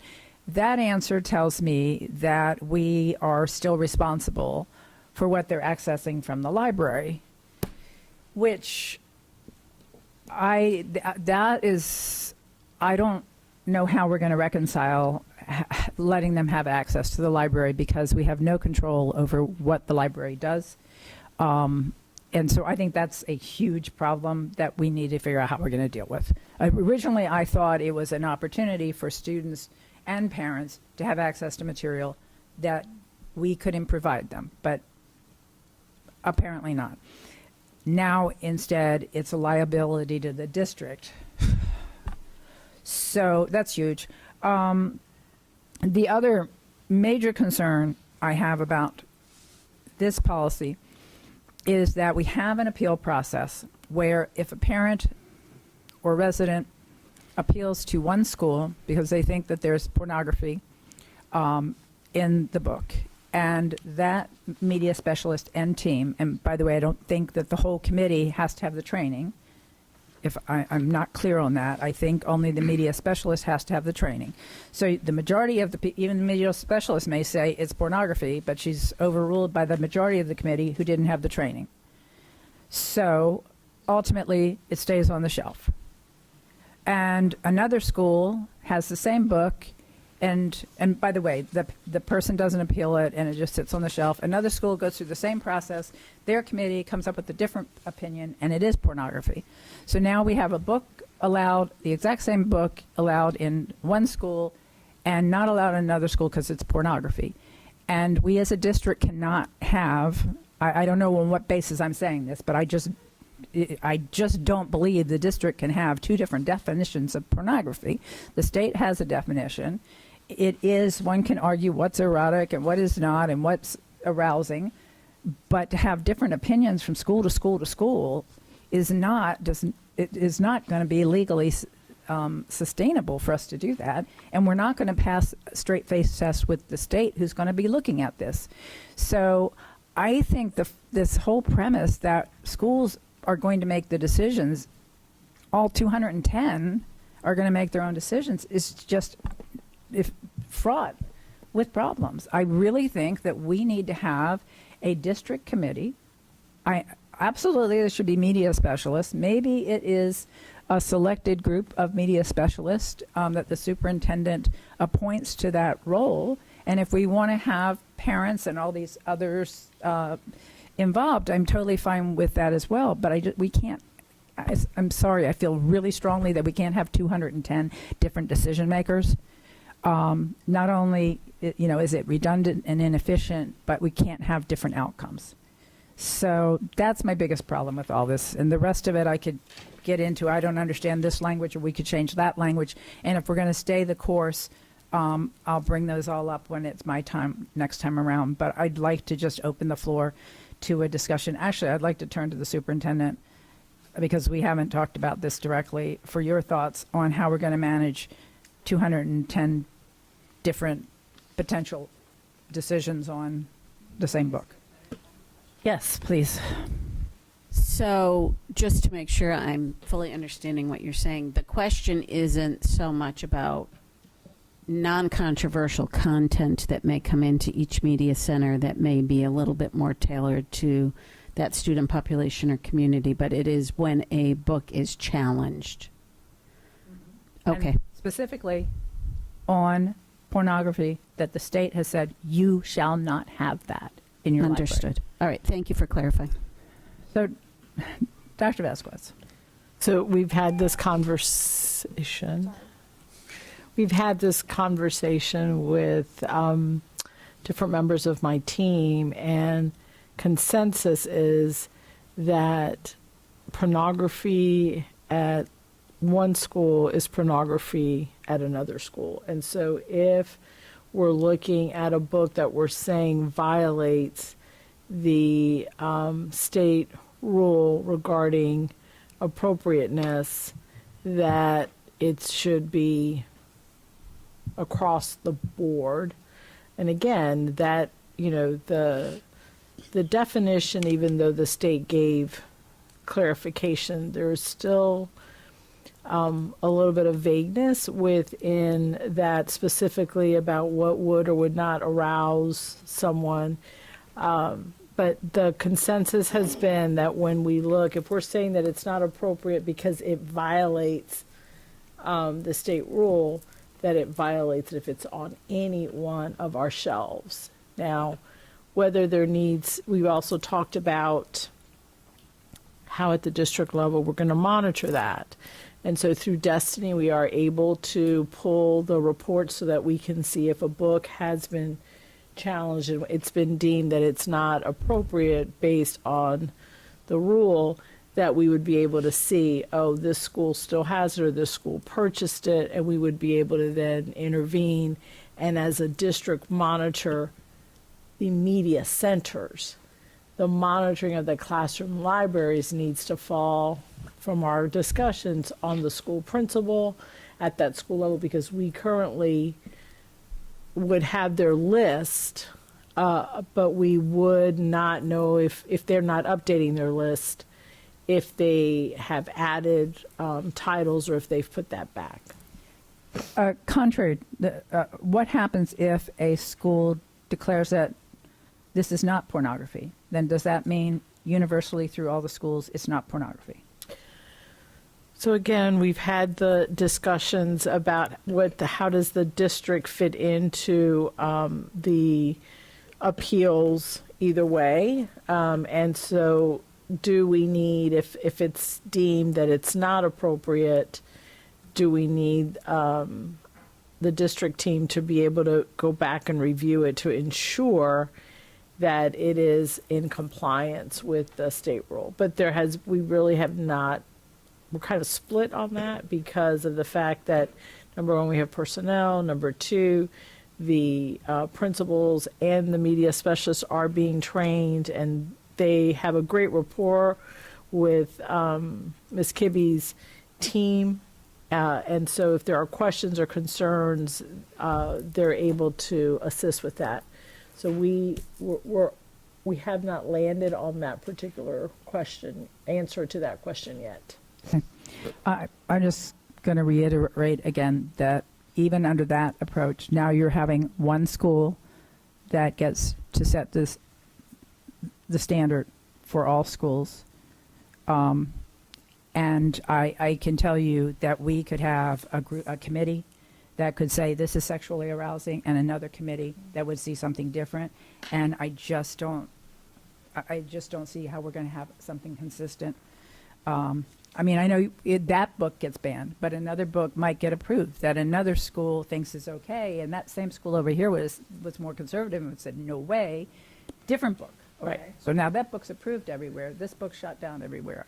But I do want to remind the board that for the past couple of months, each school has been doing their own review. And so there may currently be books that have been taken off of one school's shelf and not at another. And so, again, we're looking to be able to provide as much consistency as possible, but not to be able to restrict so many books that our children may possibly have access to. We've also had conversations that, is there a way that books may be off the shelf, so to speak, but if a parent says it's okay for my child to check out XYZ book, that there would be a process by which that book that is maybe in the back on the professional library, then that child could have that book checked out so that we are, again, complying but not restricting for everyone. Okay. I'll circle back around. Member Farrant?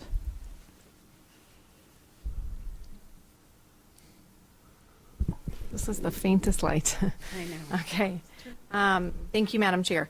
Okay, so a couple things, really just to reiterate here with what you were saying. I think we need to err on the side of caution. These are children. We're talking about sex. Sexual, explicit, sex. I mean, they're here to learn education, reading, writing, math. We have to focus on that. These are extra things. This is additional.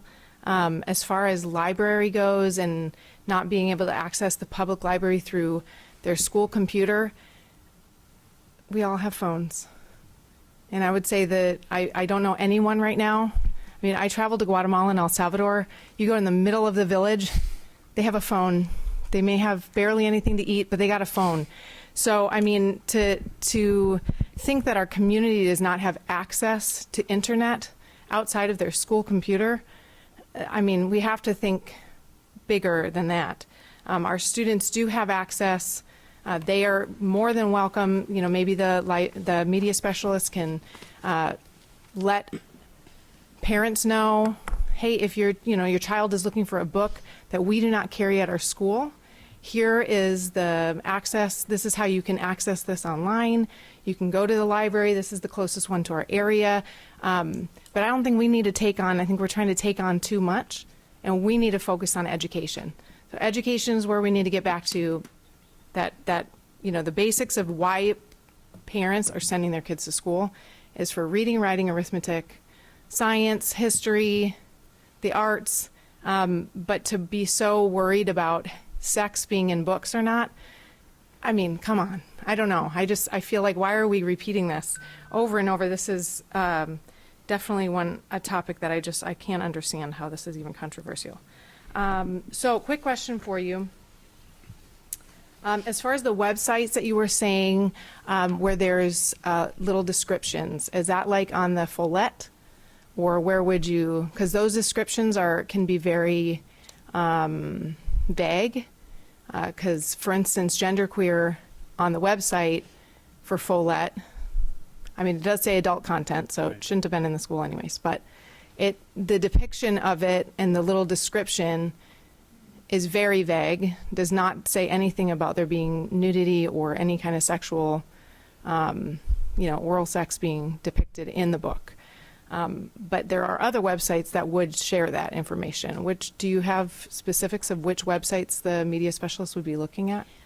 So each vendor has, and we order from companies beyond Follett, but each vendor has kind of their own way of including reviews from popular professionally recognized reviewing sources like the School Library Journal, Kirkus, Booklist, Hornbook, others that I'm forgetting. And so those are all imported. And those are the professional ones that the statute is referring to.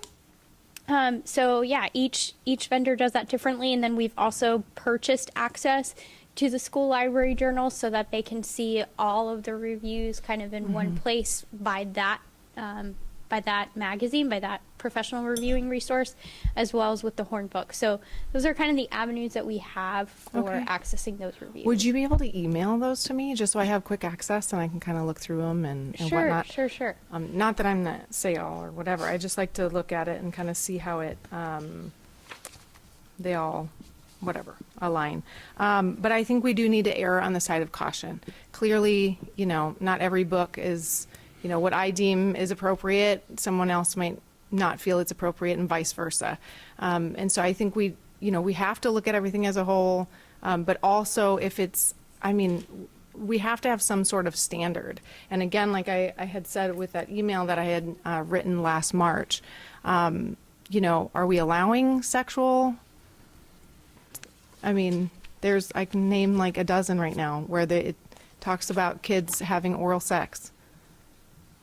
I did book reviews, and 2 of them came back saying, no, it's totally fine. This is completely fine, but it talks about the kids they're having sex in the car, taking clothes off. It talks all about it, walking kids through. So you're telling me right now that a 14-year-old doesn't read that because it was in high school. So a 14-year-old doesn't read that and get turned on by that?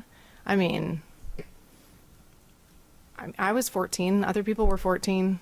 We remember what that was like to be 14. And to read those, I just think it's is that appropriate? Is it not? Is that okay? And then, why are we pushing that kind of content? Okay. I don't know if that's a rhetorical question. Yeah, no, I or, just kind of because out there. I could try to go through and pull everybody.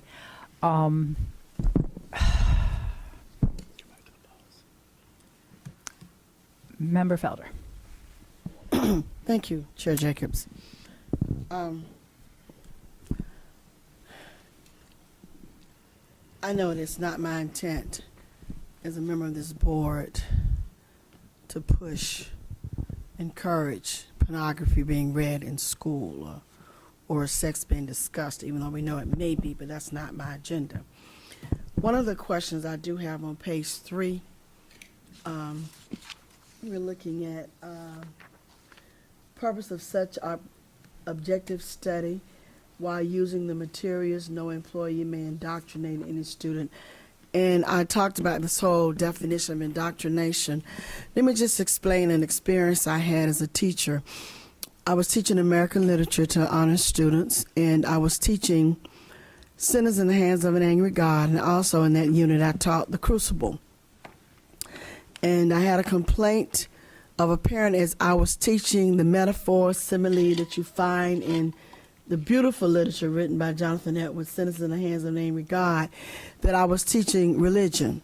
And my AP immediately shared with the principal and the parent that I bet you Miss Felder was teaching The Crucible, and she was also teaching Sinners in the Hands of an Angry God. So in terms of our having to work through some of this minutia, but at least and deal with the vagueness that we're getting.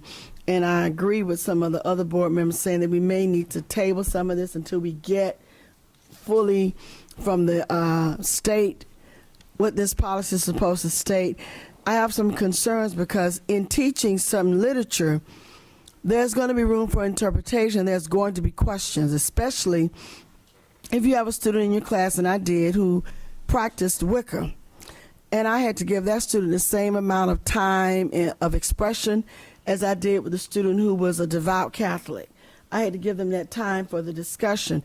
And so here again, that could have been interpreted in so many various ways. But my classroom was, I designed my classroom as a sacred place. I had it written in Italian. This is a sacred place after I left the Vatican, which meant that this is a learning, and this is a sanctuary. This is where we learn. So, and at the same token, in 12th grade, I was teaching Andrew Marvel's To His Core, His Mistress. First line is off with your girdle. You know, and but this is rich literature that I was teaching. So I'm hoping that even as we deliberate, as we're doing now, trying very much to come up with policy that we believe is going to match the policies coming down, but we must make sure, I would like to make sure as a board member, that teachers are not feeling cramped where they can't be free to teach fresh literature. And there's going to be some questions, and you're going to have to answer some questions. That's why it's important to have a syllabus. And so that you can share with parents and family members. This whole thing about restrictions and how we to establish this policy, I'm kind of in agreement with board member Gould that maybe we may have to wait, I don't know, till we come back on some things before we make some real decisions. But I do want us to have the benefit of the doubt that the people that we hire to teach our students, they do possess a skill set, as I've said earlier, to do the right thing. That's why we've hired them. I don't have very much more to say about that, but I am really concerned about this whole idea of indoctrination. What does that mean? What do you mean, indoctrination? Even though this is in the policy, so I think as a board member, we need to be able to answer that question clearly and distinctively about what we mean. All right. That's it for now. Thanks. Vice Chair Gallo.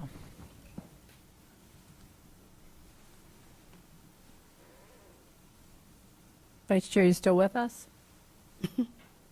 I'm here. Thank Yeah, you. thank you. Took me a few minutes to get to the right screen. Very. So I have a few questions. On one of the pages, I think it's number 3, and then it's number 2. It says, it talks about the ability to comprehend the material. It says suited to student needs and their ability to comprehend the material presented. That's it. Did that come straight from the Department of Education? That Was came that from directly from 1467? statute. Okay. So my only concern with it is that is so vague and meaning, especially when you're talking about our elementary schools and our post-secondary. We have such a huge learning curve there. I mean, from kindergarten to 6th grade, or even within a child's ability to read, we could have children reading at a high school level and elementary school. Is there any way to kind of clarify that? Because I don't even know why we have that in our policy, because I don't know who would understand it or what it's there to point out. Vice Chair, let me see if I can, I agree with you. Let me see if we can get an answer. Thank you. Anybody want to take a shot at, pardon me? Is it in the statute? It is in the statute. Okay, it's in the statute, so we don't really have a choice. Thank you, Madam Chair. Is there a way to expand on it to kind of make it more understandable? Or is that something that we will be doing our directives? Is that something that will be handled when we kind of go through this with our staff at the schools?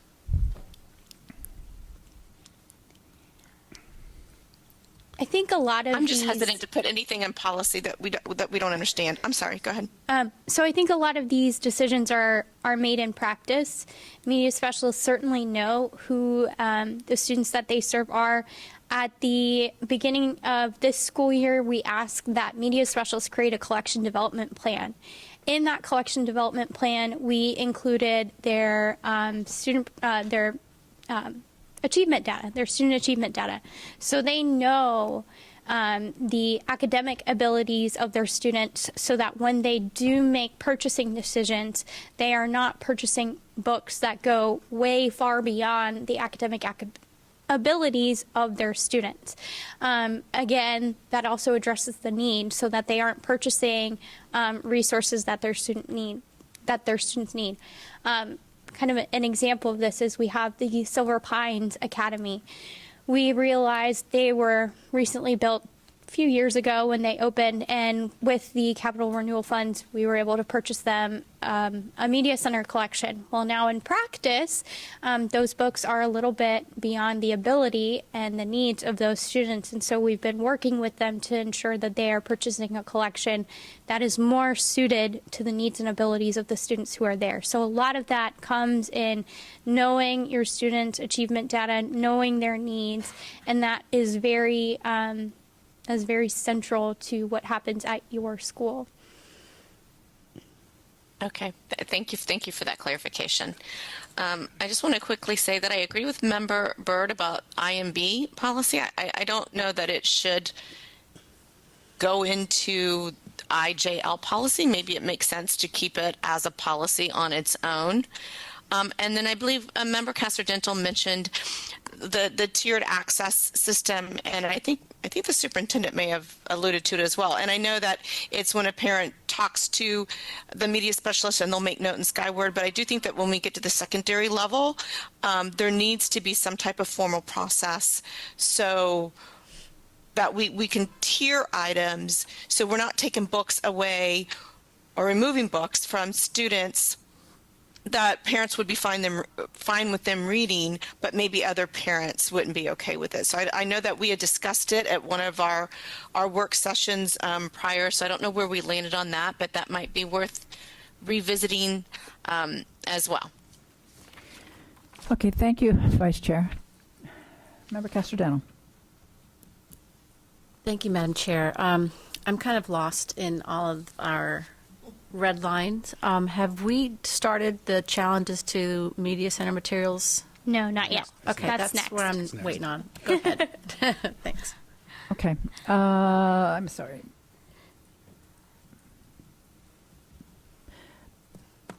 Member Gallo can't click herself off. I was about to call on you again. Member Salamanca. Thank you, Chair. A couple of questions. On a larger scale, I am curious, I think it's very clear on page 2 what the definition of pornography is. In terms of the whole part of A, which is any material related to this, I'm curious when you interpret this, because my one concern is that I think no one on the school board wants any pornographic material in schools. We're on the same page of that. What I don't want is any of these sections to then be expanded into other things that are not pornographic, and to parents starting to question or review books in non just sexual material but in other material, in which case they start to restrict the ability of someone else's kid to read something that their own parents want them to read. So I want to appreciate, maybe from the legal perspective of the legislature, do we see this review process eventually going beyond just the pornographic? Or do we need to be more explicit that there will be a higher degree of burden for something that is not pornographic that is being challenged? Whether it's on race, whether it's on a variety of issues where we don't agree amongst parents and community as to what is appropriate or not.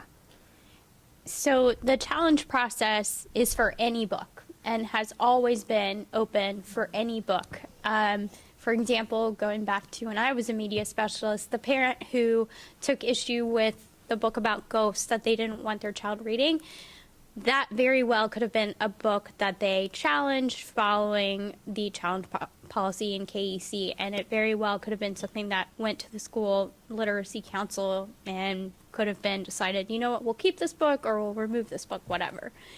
So that challenge process exists for all books, regardless of whether a parent is concerned about pornography or it has an inappropriate fart joke or something.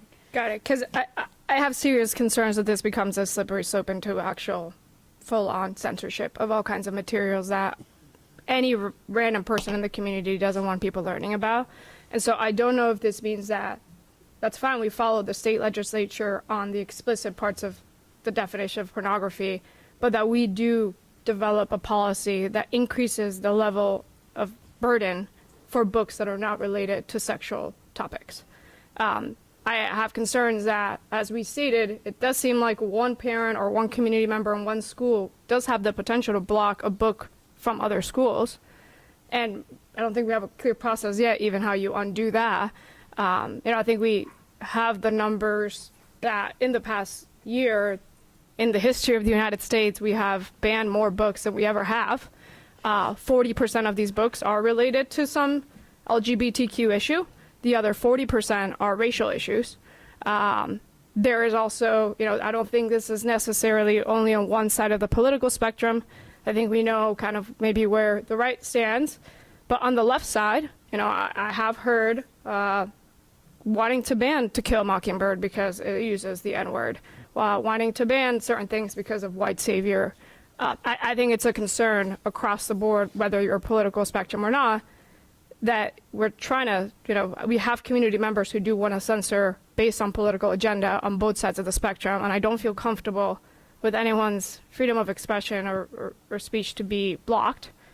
The Supreme Court case that says that any time that you are limiting a form of expression, I think it's called Bath and Books versus Sullivan, says that anytime you are potentially violating on someone's First Amendment speech, of freedom of speech, expression, there has to be a critical analysis of review of why you are impending on this. I understand when following state law, but I do want to follow constitutional law and not take away a student's right to expression and reading. So I guess my biggest concern period with this is I want to make sure it is scoped out to what it's intended to be, in this case, pornography, and that we have a clear policy that this is not slippery slope into other stuff. So that's that. This last 20 seconds, I will say we're on the same page about transparency, and I love that we're going to have every book in our media and classrooms on our website. I would love for it to be equally as public for any book that is under review for being banned or for any book that has been banned, to be equally accessible to parents, so that the burden is on both sides and not just on one side. Thank you. Thank you. Member Salamanca. I'm going to go back to where I left off. Well, no, let me answer your question, Member Front. I'm not sure what book you're talking about. I don't think I've read it based on what you said. So I'm not going to comment specifically on that book. I'll comment on what you described. And based on what you described, would I consider that pornography? The answer is yes. Do I think that should be in our school libraries? The answer for me is no. The concern that I have with the process, and we haven't gotten to it yet, I'm so sorry I'm jumping ahead, but it's like the main thing I'm concerned about, is the principal hires the media specialist. The principal appoints the school-based, what's it called? School Literary Council, okay?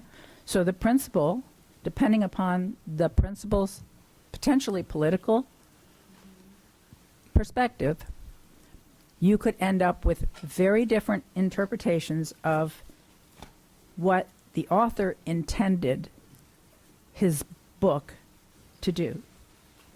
If the author, he or she, intended to sexually arouse or not. You can come up with different answers. But whoever comes up with the first answer under this the way we have this written, as I understand it, that stands for 5 years. Unless the superintendent and her team comes in and intervenes and changes it.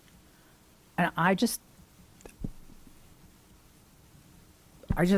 don't see how that works. I mean, the principal, ultimately, one principal sets the tone on each book that comes through. And we could have a hodgepodge all over the place where one book, the majority of us would say, no way. And another book, the majority of us would say, well, that's perfectly fine. And that might not be what we have. But this board, the 8 of us up here, we are totally accountable for that. Every book that's in that library, we own. Or every book that's not in that library. But guess what? We can't get sued and we can't get thrown out of office for the books that aren't in there if they're not in there based on obscenity. Because the Constitution, as John can explain when I'm done, doesn't protect against that. So if we are not asserting ourselves in a way to make sure that there is consistency, that we can defend what we're doing and we can defend it consistently, then we risk not only lawsuits, but we also risk board members being thrown off this board. There are days when I wake up and think, that would be a good decision for me today.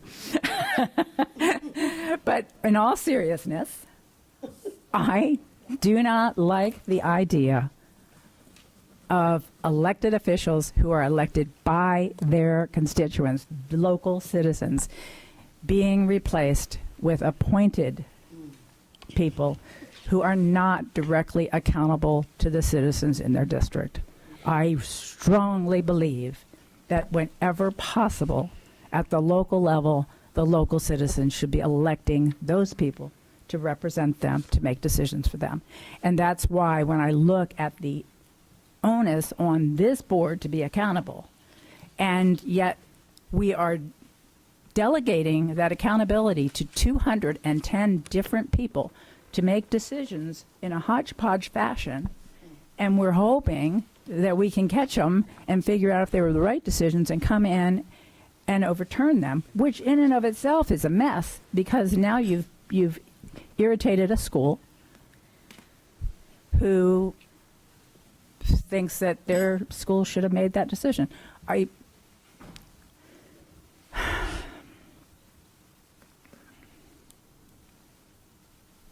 On the controversial language being out, I don't think it was very good language. I would be all for putting it back in.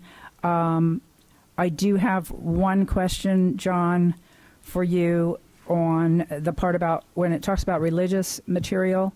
It says, while using the material, no employee may indoctrinate any student with the viewpoint of a particular religion. To me, that says, while you're using the material, while you have material that's religious, you can't indoctrinate. Suggests to me that when you don't have that material and you're not using that material, you might have used it yesterday, tomorrow you can indoctrinate. Is that statutory language? I'm sure it probably is. But why does it say while using the material? Why doesn't it say no employee may indoctrinate any student? No employee, anyway. John? And now my time is up. It is actually, comes out of case law, talks about indoctrinating students in religious practices. Can you all hear me? Now we can. Okay.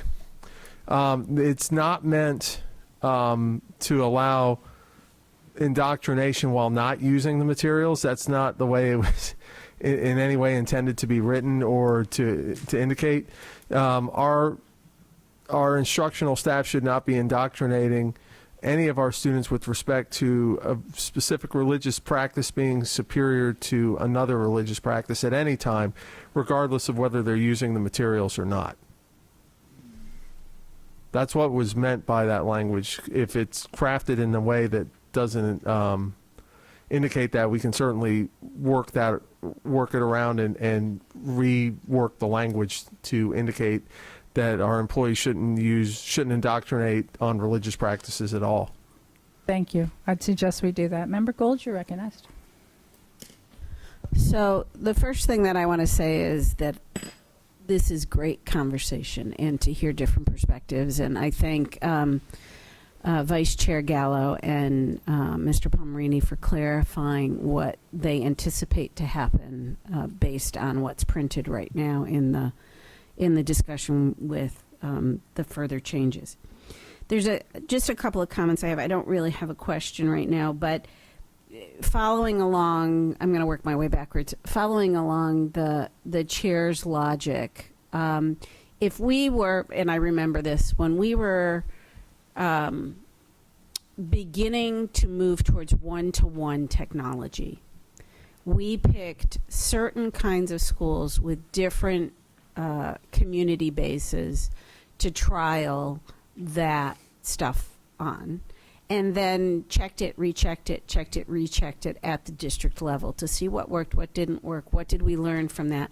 And I'm not sure that approach wouldn't be prudent here, and that there is something at the central when it comes to the pornographic material. I'm only referring to this pornographic material that comes back here, because I'm going to even back up a little bit more. I do agree with Member Salamanca. This, if we are not judicious on how we implement this, could be a very slippery slope.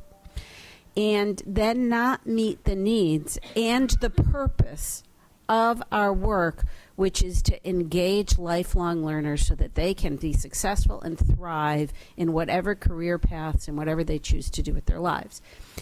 Books are essential to that, to broadening your mind, to getting in-rote knowledge, whether it's reading, writing, arithmetic, geography, whatever those things that are a little less subjective in their delivery.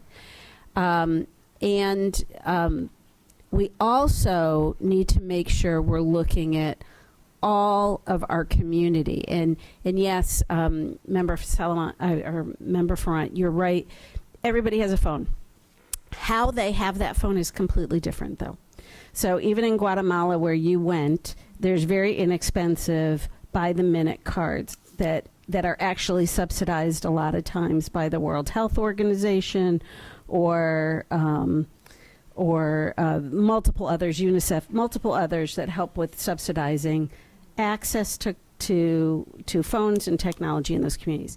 In our communities, there are people who pay by the minute with no subsidy and only use that phone for very specific purposes. So it may look like a really smart phone, and it may be their one line of communication they have, but they may not be able to spend 2 hours of minutes on it on a book. So we just need to make sure that when we are looking, and I know it always, things that seem black and white are never black and white when we're dealing with 210,000 students from different families, different communities. And then to carry that thought one step further, as we've been going out to the community meetings and I've been talking with media specialists out there, I've been asking, what are kids craving right now in literature? You know, not the things they have to read or they're assigned to read, but what are they craving in literature? And how has that changed, and how do you anticipate that? And one of the schools that we were recently at, it's a very mixed, well, for my community, it's very mixed. So probably Black and Hispanic are less than 40% in my school, just because of where it's located. And there was a lot of content that the media specialist purchased thinking that those two particular communities would enjoy a lot more authors by Black and Brown, a lot more representatives by Black and Brown, but they're still wanting anime. They're still wanting Harry Potter. They're still wanting, you know, the flavor of the time on whatever that flavor of the time is. And when they're going to read for leisure, those are the things that they're going to pick up. So, but we want those things available, right? So we want to make sure that not about the pornography, but whatever structure we put in for this, we are very diligent about how we implement it so that it doesn't risk taking away or not making available something to a community because we think they need something else from way up high. So, thank you. That's it. Dr. Vasquez. So I'm going to make a recommendation based on the time and the fact that we are not even halfway through. So there's definitely a lot of ideas that the board has that I believe we can incorporate into practice, okay? That we can delineate what that practice is, and it would allow us to tweak as we have lesson learned from other schools that may, we did it, we tried this and it worked. So for example,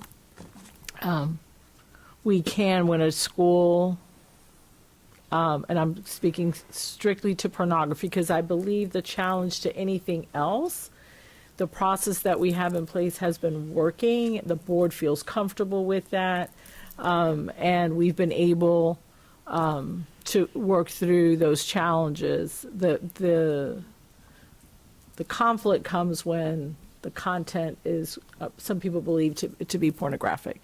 So we could have our district team, when something is deemed pornographic, to be able to give this is the rationale, this is why we believe it is, and we could have the team review that to ensure, well, yes, they have that documentation. And if they say no, it's not, we could have the district team go back and review it so that we're absolutely sure that we're in compliance. I believe that once it's deemed pornographic, it does need to come off of our shelves. If somebody brings up a similar or a challenge to a book that we have already challenged, we can provide the documentation that says this book has already been challenged, here's the outcome, unless they want to challenge it for a different type of reason. So we can put all of that into our practice and bring it back to the board. What I'm going to recommend is that our staff meets individually with the board members as it relates to the policy, okay? Changes that we would want to see in the policy, and then any suggestions you might have for our practice, our procedures, as we are looking at the reviews. And then we can come back, work session, with your recommendations for the policy. We can send you the procedures, and we can continue to play with that, but so that we can keep the ball rolling for the implementation of our policy. Those were my thoughts. I think that's an excellent idea. Everybody on board? Member Salamanca? Vice Chair? Yes. Vice Chair? Yes, Madam Chair. Okay. No, excellent idea. I think I agree with you. Based on what I've heard, I think you can put something together, and I think that there's a mix here that, yeah. And Member Gould, your last comments were really helpful to me in trying to kind of distinguish between the two. So we still have Member Ferrant and Member Byrd up to speak if you wish to. You get brownie points if you don't. I'm just kidding. Just kidding. I already had a cookie. I don't need brownie points. Just kidding. Okay, just real quick to speak about the indoctrination. Yes. What if we had a definition of indoctrination in case somebody didn't understand it? Or, I mean, I don't know if that would be helpful. Like, I just looked it up. So the process of teaching a person or group to accept a set of beliefs uncritically. So if a teacher is teaching, for instance, this happened in my kids' school. There was a teacher that was teaching about, it was the world history, so it was teaching all about the different religions and, Buddhism and Hinduism and Christianity, and it went back into Christianity. They showed a video from, like, a small clip of one of the, like, Bible, I don't know what it is. One of the ones depicting the Bible in a movie form. I don't know which movie it was. A parent did not like it, and the teacher had to remove it immediately. So instead of it going like, hey, if you don't care for that, you can step out for that lesson, because no one's indoctrinating. It's more just, this is what is, in India, this is what is being taught, or in, this country, this is the religion there, and this country, this is, some people practice this type of religion, that type of thing. So I don't know. I think just for clarification of what indoctrination is, indoctrination would be more a teacher getting up there and saying, if you do not practice Hinduism, then you're not practicing the right religion, or something of that matter. It's just, as a teacher, you're getting up there and you're saying, I have to go through these topics, and I'm going to explain to you what they believe. This is what they do for their religion. That would be teaching, and indoctrination would be the other. I don't know if that would be helpful then in this context to have a definition. I don't know. Or people can just Google it themselves. I made some notes. We meet with, I see John said, but we usually meet with Amy and John afterwards and kind of gather all the notes that you've guys given us to go to begin making changes. So Anything else, Member I made Frost? a note on that one. And then just a reminder, nobody's banning books. We're just curating content. Banning books would be telling publishers they're not allowed to even create the book, and no one's allowed to get it anywhere. This is just making sure that in our schools, kids just don't have access to content that some parents would not agree with, and on any side of the spectrum. So, Thank you for that clarification. And very good explanation. Member Byrd. First of all, I want to tell Member Gould, thank you for your comments. I think they were really helpful. And I was just going to comment on the indoctrination. Why not just take it out? Because in the sentence before it talks about objective teaching. I think objective teaching pretty much sums it up without having to use that word, because I really dislike that word. So anyway, and then I just was going to kind of say what Member Gould said about the reasoning behind allowing the vast array of literature that we allow our kids to be exposed to, and how important, even though we're not teaching, the topics about the sexuality or certain things that are in books that some parents might not like, the reason all of that is so important is because we are not just there teaching reading, writing, arithmetic. We can't even teach those things if we've got children with emotional issues, mental health issues. When they're coming to school and they're dealing with who they are as a person, they don't know where they fit in. They don't know who cares about them, who's accepting of them, all those things. They're not going to be focusing on the reading, writing, and math and arithmetic. And it's science. It's brain-based knowledge that every educator knows. If you don't have their heart, you're not going to get to their brain. So all of those other things that we have available to our kids to help them deal with those other issues are vital to reaching that child and being able to teach them the things. So that was just what I was going to say on that. Thank you. Thank you, Member Byrd. Member Byrd, I totally agree with you. And that's why I think, and we've done this before, but I think direction to our media specialists to look for content that puts all of our kids at home when they're here, that they can see themselves, that they can relate to, so that we're putting actions to our words, and it is critically important for the mental health. Go ahead, please.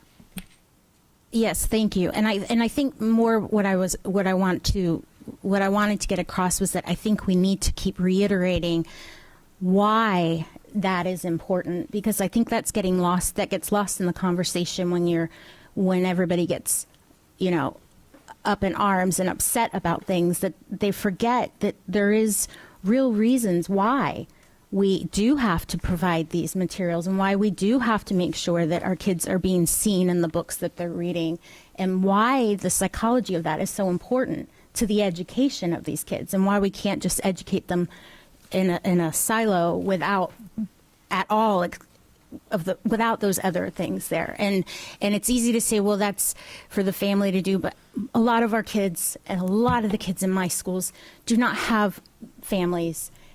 Don't even have families here. I've got 200 kids, unaccompanied minors from other countries that are here without families. So this is where they're coming for it. They're coming for it from the adults in their lives and their schools, and they need guidance and they need help if we're ever going to educate them. So I think that needs to remain part of the conversation, and that we need to, as educators, continually explain that to our community so that they understand why it's so important. Thank you. Absolutely. All right. Dr. Vasquez, do we have anything else that the board needs to address before we adjourn this work session? No, I think we've all put in a good day's work right now. I think so too. All right. With that, the meeting is now adjourned. Okay.